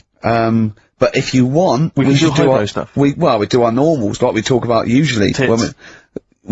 Yeah. Satire. Satire is what you mean, political satire. Social and political satire. Yeah. If you listen any other week, that's what you would have heard. Well, me and Steve are sort of like quite, you know, political animals and, you know, Proust. Oh. I love him. Oh, I wish he'd resign as governor of, France. Have you read Martin Amos's new novel? I love it. It's so brilliant. Lovely. Very long. Politics, though. I mean, what do you make of politics, Rick? I'm sorry, I was just planning on going to the English National Opera tonight to see brilliant Tartuffe. Yeah. Yeah. Well, politics is brilliant. It's my favourite thing. Say something satirical and comical about, say, John Prescott. Oh, he's got. Stop eating pies, Prescott. Oh, I wouldn't like to be him about now. So that's the sort of what do you make of George W. Bush? He's a bit stupid, isn't he? Well, that's the dangerous thing. He's the most powerful man in the world, and I just think I hope he thinks about stuff he does first. Oh, please. So that's sort of wise as well as comic. I thought of something about Bush as well. Go on. But it's about his name and a woman's fanny. Oh. So I was going to bring those two together. I think it's fine though. I don't think I think that's still quite highbrow because you've incorporated Bush. Which meaning the president. And his fanny as well. So I think we're pleasing both. We got both camps. Camp? That reminds me of something. I know, yeah. So if you're listening, Telegraph. Daily Telegraph, that is brilliant. The sort of thing we're You're brilliant. That's the sort of thing we're able to do. Too many words for Karl. But what about some adverts? I'd love to. Buy the Telegraph. Excellent.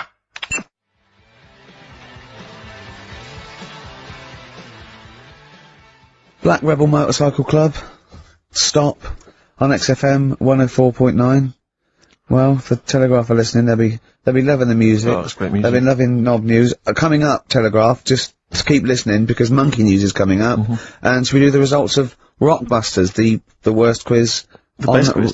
Best quiz. Oh, was it? Yeah. On radio. Do that shortly, although, probably you're thinking, Rick, isn't it time that we do our usual roundup of what's been happening in the news? Yeah. Which we always do every week. Yeah. We always do something, which is, I mean, basically, if you're listening and you're a new listener, say you work at a newspaper, we always try to be informative, just try and put stuff out there that just educates people, informs What are you people. thinking? Well, I said Monkey News is coming up, but what have you got? No, I was just looking on the net there and just found a couple of quite important news stories, probably worth mentioning. Policeman caught photographing. I don't know why it makes me laugh. It's just the phrasing, I suppose. It's the headline. Policeman caught photographing up woman's skirt.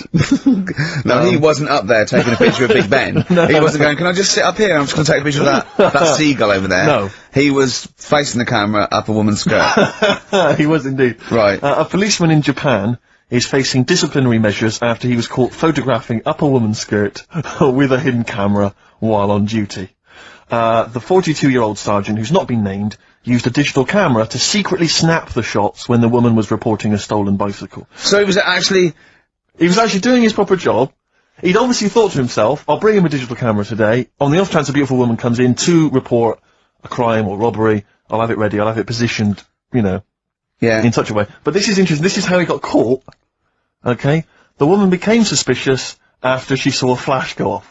brilliant. I mean, this Not a secret at all. Sorry, did I just see your shoe? Your shoe just seemed to just spring into life. There was light. There was light. Yeah, I think I've had Somerset 5, some magnesium that was on the end of it. It won't happen again. Well, it's only you and I in here, and your shoe was just suddenly lit. Why are you standing like that? Why is your shoe just sort of like between my feet? There's no reason. This is how I always stand. What did the bike look like? Flash? So, are you taking pictures for me? No. And no, I'm not. And you should be wearing knickers anyway. Well, how do you know that? What? How did you know I'm not?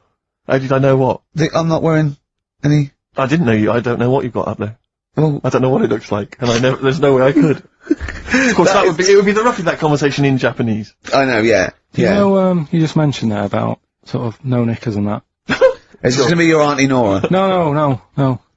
It's just, you know, like the last flat that I lived in, I always had a good view across the road and I could see, it was the hairy, there was the hairy Chinese not hairy Chinese kid, he was just a Chinese kid, actually. Yeah. Because that's rare, isn't it? Hairy Chinese kids are very rare, isn't it? Yeah. There's only one official sighting, isn't there? In one of those shit little magazines that you buy. Yeah, he was running around in his underpants. Sorry, you just swore ironically. I mean, I imagine if there's any newspapers listening, you did that because you're sort of jokey and... Yeah, go on. Let's not swear. And there was the old woman who didn't move, she was just sat there reading the book all the time. Who we think possibly died and no one came round for weeks, But, and now I've moved, right? And it was quiet for a bit. I always look at what view I'm getting, right? Looked across and it was just sort of empty, sort of flats ready for people to move in and that, right? Anyway, people are in there now, right? And they've put all the furniture in, but I haven't put any curtains up. Oh. Right. So anyway, I'm sort of washing up, just having a look out the window. Right. Girl sort of, wandering about, with no knickers on. Right. With no knickers on? You mean naked? No knickers. Well, she had a bra on. Right, okay. But, She's probably looking for a knicker. So, I thought, and I don't know how long I was looking. No. Right. But anyway, she looks across. Oh, God. I think she spotted me. Yeah. I think, oh, God. I felt really bad. Yeah. I said to Suzanne... Sorry, is this some sort of Peeping Tom confession while the Telegraph are listening? I've no idea. Well, it's not, that's the thing though. Peepington. If I was peeping, she was peeping as well, because she was looking over. Works both ways, doesn't it? Yeah, but yeah, all she could see of you was your bald head. Yeah. No, but and your hands moving as you were washing up. And some white-looking substance rotting up. Particularly stubborn stain on this glass. Yeah. Oh, God. Imagine that. Imagine if she looked across. I'm assuming the sink is lower down the window. But didn't she just, just cover up or something? Or she looked back and go, oh, you looking up funny? Well, the thing I did... What? I thought, just sort of drop me boxer shorts. Cause I What? thought, well, Suzanne said, what are you doing? What are you talking about? What are you talking about? No, just so they can see me cheeks of me. What are you talking about? No, because I thought, if she thinks I'm walking about in the nude as well, then we've both got something out of it. Carl! This sounds like a bad excuse in court. I know. This is... Or the plot of a film on Channel 5. I mean, this is like the doctor who got done, right, for exposing himself to a patient, and then painted that little thing, that you look down their throat pink. Yeah. And go in and go, this is what they saw. Yeah. No, so sorry, you immediately, so you were looking at a woman dancing around naked, right? So the only thing you could do was immediately drop your boxer shorts. So she looked across, saw you fully clothed, saw you took your boxer No, shorts. she wouldn't have done, because it's sort of just the top half and the sink's at a side angle, so I was sort of looking out. So This she is wouldn't genius. so she wouldn't have seen your trousers then anyway. No, she did. I moved in front of the window. So you then made them. You actually climbed in front of the. Oh, this is amazing! So you climbed in front of the window to show off. It wasn't your naked lower obvious. half. Suzanne said, "What are you doing?" And I bet she did. What are you looking at? I sent you in here to What clean are up. you doing? I'm just taking my trousers down, standing by the window. Why? Because there's a naked woman across the road. What do you think I'm doing, Suzanne? I'm exposing myself while looking at some free funny. Leave it. What's up with you, Suzanne? Leave it then. Leave it. Christ. Are we doing Rockbusters? Or what? Yeah. Oh, she sent you in there to read up on Einstein. She comes in and finds that. Oh, brilliant! Anyway. Wait a minute, can I just check? A final question. What did the woman across the way... What happened? What was her I reaction? didn't look again. I just thought you've seen a bit of action as well. We're both happy. Let's leave it. Brilliant. So were you waddling around like a penguin with your trousers around your ankles? I just was walking about, and Suzanne said, "What are you doing?" I said, "I'll explain to you in a bit, but don't look out the window because then it's Excellent. obvious." Then he sees, she calls her husband to look at Karl walking around naked. He goes, "Oh, she's got a... Quick, Suzanne, get him out. There's only one with England. Get some more friends. They've gone one more." Anyway, Brilliant. Right, play a record and So- come back to Rockbusters. And Monkey News. We haven't got enough time. Do Rockbusters. Oh, God almighty.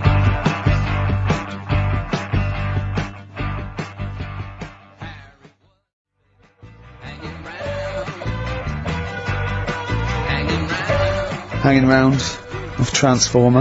A little bit of Lou Reed. Nearly finished. 12 minutes until We Are No More. But don't forget, Monkey News still to come. Well, yeah, don't forget that. Monkey News still to come. But now the answers to Rockbusters. Right, do the clues. alright, the first clue was this vegetable started its life down under. The initials were KO. That was Collie Osborne. Right? Collie Osborne. The second one was... No, what are we letting that go? Yep. We haven't got time, Rick. Well, it's just not the word. We haven't got time, Rick. Also, cauliflowers don't start down under. They're on top. It's not like carrots. No, or down under is in Osborne. Osborne, It was born in Oz. Osborne. Right. Collie. I thought you meant started, but her name's not Collie. Right, the second one was the things that you normally find on the beach, right? They've been found floating around the moon. That's the space shells, right? Specials. We're going to just tweak it a bit. This is rubbish. I mean, I tell you, no, this isn't even funny though. I mean, they're shells. no good at all. Cryptic. It's not We always cryptic. It's say wrong. cryptic. It's We not always say cryptic. The last one was, well, if you put that many in the post, I'm surprised I didn't receive one. Go on. That's FC, 50 cent. Right? What? 50 cent. It was 50 cent. I didn't receive any, so who's... Collie Osborne. Collie. Her name's not Collie. Her name is not Collie. Doesn't matter. It doesn't matter. Well done to Gina Ferry, who has emailed in. She's got all those answers right. Just emailing your address and that. Yeah, email that. You're in, such Gina. an idiot, Carl. As are you, Gina. Alright.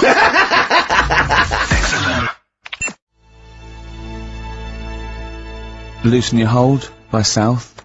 That's great. On XFM 104.9. Well, that's nearly it. Rick, can I just say thanks to everyone who's emailed in over the weeks and months we've been on, because obviously we're too lazy to even send them a response or a reply, but we do appreciate We do the fact that appreciate they it. Same get in with all the touch. letters and stuff that we can't. Yeah, people send stuff in all the time and they say they like the show or they don't, or they contribute little ideas and stuff, and we do read them and we do appreciate it. It's just that we, when you've got someone like Karl Pilkington in the studio, you just need to pick his brain constantly and you've got no real time for admin. But thank you for sending in all the nice letters and responses and stuff. Well, finally, we should let people know that next week, for the foreseeable future, it's Adam and Joe. Brilliant. Oh, brilliant. And they're standing in for us this time next week. Well, you say standing in, but possibly replacing full-time unless Karl Possibly. Pilkington decides to change his mind and come back. What do you think, Karl? You've enjoyed today's show, I know. Yeah, it's been alright. Yeah? You attempted to come back when we finally return? Maybe a little rest to make you sort of like forget how annoying I am. No, Because because then it'll that just- is my secret weapon. Sometimes, you know, because it's the thing that you can fleece a sheep as many times as you want, but you can only skin it once. Sure. So what I do is sort of like, I feel I never actually completely lose a friend. I tease them and talk to them to the point where they're gonna leave me, and I go, oh, anyway, how are you doing? They go, I'll sort of confuse them. Yeah. And that's what I've done with you today. And I think, over the next couple of months, where I'm sort of nice on the phone, I'm not squeezing your head, you'll go, he's alright, Rick, what? Yeah, and then I'll get you back in it. And then I'll absolutely rip you to pieces again. I'll be dealing with. So, but hopefully, and also, unlike a lot of my friends who are clever, I don't have to worry about you because you will forget. Because you've got a tiny little intellect. And do you know what I mean? You'll forget this conversation even took place. Anyway, it's what everyone's been waiting for. It's what Karl exists for the last time. It's monkey news. Play the jingle. Oh, chimpanzee that monkey news. Right, are you familiar with 100th monkey? Keep talking. 100th monkey? 100th? Yeah, like as in like, one more than 99. 100th? Yeah. The 100th monkey. Yeah, are you familiar with that? No. No. Anyway, thanks, that was monkey news. Next week, Adam and Jet. What do you mean I'm gonna leave that? Well, I thought it was a popular phrase or something. What, 100th monkey? Yeah. What do you mean a popular phrase? What, why? What? Because you're gonna do songs of phrase with it next week. We've said it once before, 100th monkey. No, it's just, it says the expression 100th monkey. Well, do it anyway, what's the story? Well, it's from the 1950s, right? And the way that they got it because, they were following some monkeys about, right? And decided... Who was? Journalists. Oh yeah, why? Oh yeah. Just to see what they're up to. Right? Okay, so they're following some monkeys around, yeah. What was it? What, a documentary? Anyway, one of them... Come on! One of them washed some potatoes. Right, okay. Right, let's leave that, right? Let's leave that. Come on! A monkey washing potatoes? Can we leave that one? No, they're not. You've got to do it now. They're following what is it? Sort of like a family. Is it a family of monkeys or it was just one chimp and it was washing a potato and he thought, that's a bit odd. Right? Yeah. And then it turns out that ended up teaching another monkey how to wash a potato. No, they do it. They go down and wash them in the sea because they like the taste of salt. And the weird thing is though, when it got to the 100th monkey, right? Even though it hadn't been taught how to wash a potato, it automatically knew. It knew what to do. What do you mean? What do you mean? It was in them. It was in them that they knew that when they get a potato they had to wash it. That isn't the monkey news. I'm just saying that's where the expression comes from. But you haven't even heard of that. So well, there's a couple of things there. That it could be another upshot, and an instinct is part of your genetics as anything else. Washing a potato. But you can't pass on acquired characteristics. So that's nonsense. If you mean that. Someone was taught they had a child and it knew it. There's no chemical memory as such in. So that wasn't even monkey news. No, the monkey news. We've covered a lot of stuff. There was sad stuff, wasn't there? Yeah. There's some funny stuff in there. Yeah. Do monkey news. Playing robbers and that. Football team. A monkey football team? Yeah, in Costa Rica. Oh yeah. Got all the team members here, right? Right. All the different things. Little goalkeeper. Apparently he's on transfers from some other club. But the bit that got me attention is, apparently he's a holder of PhD of physics. Do you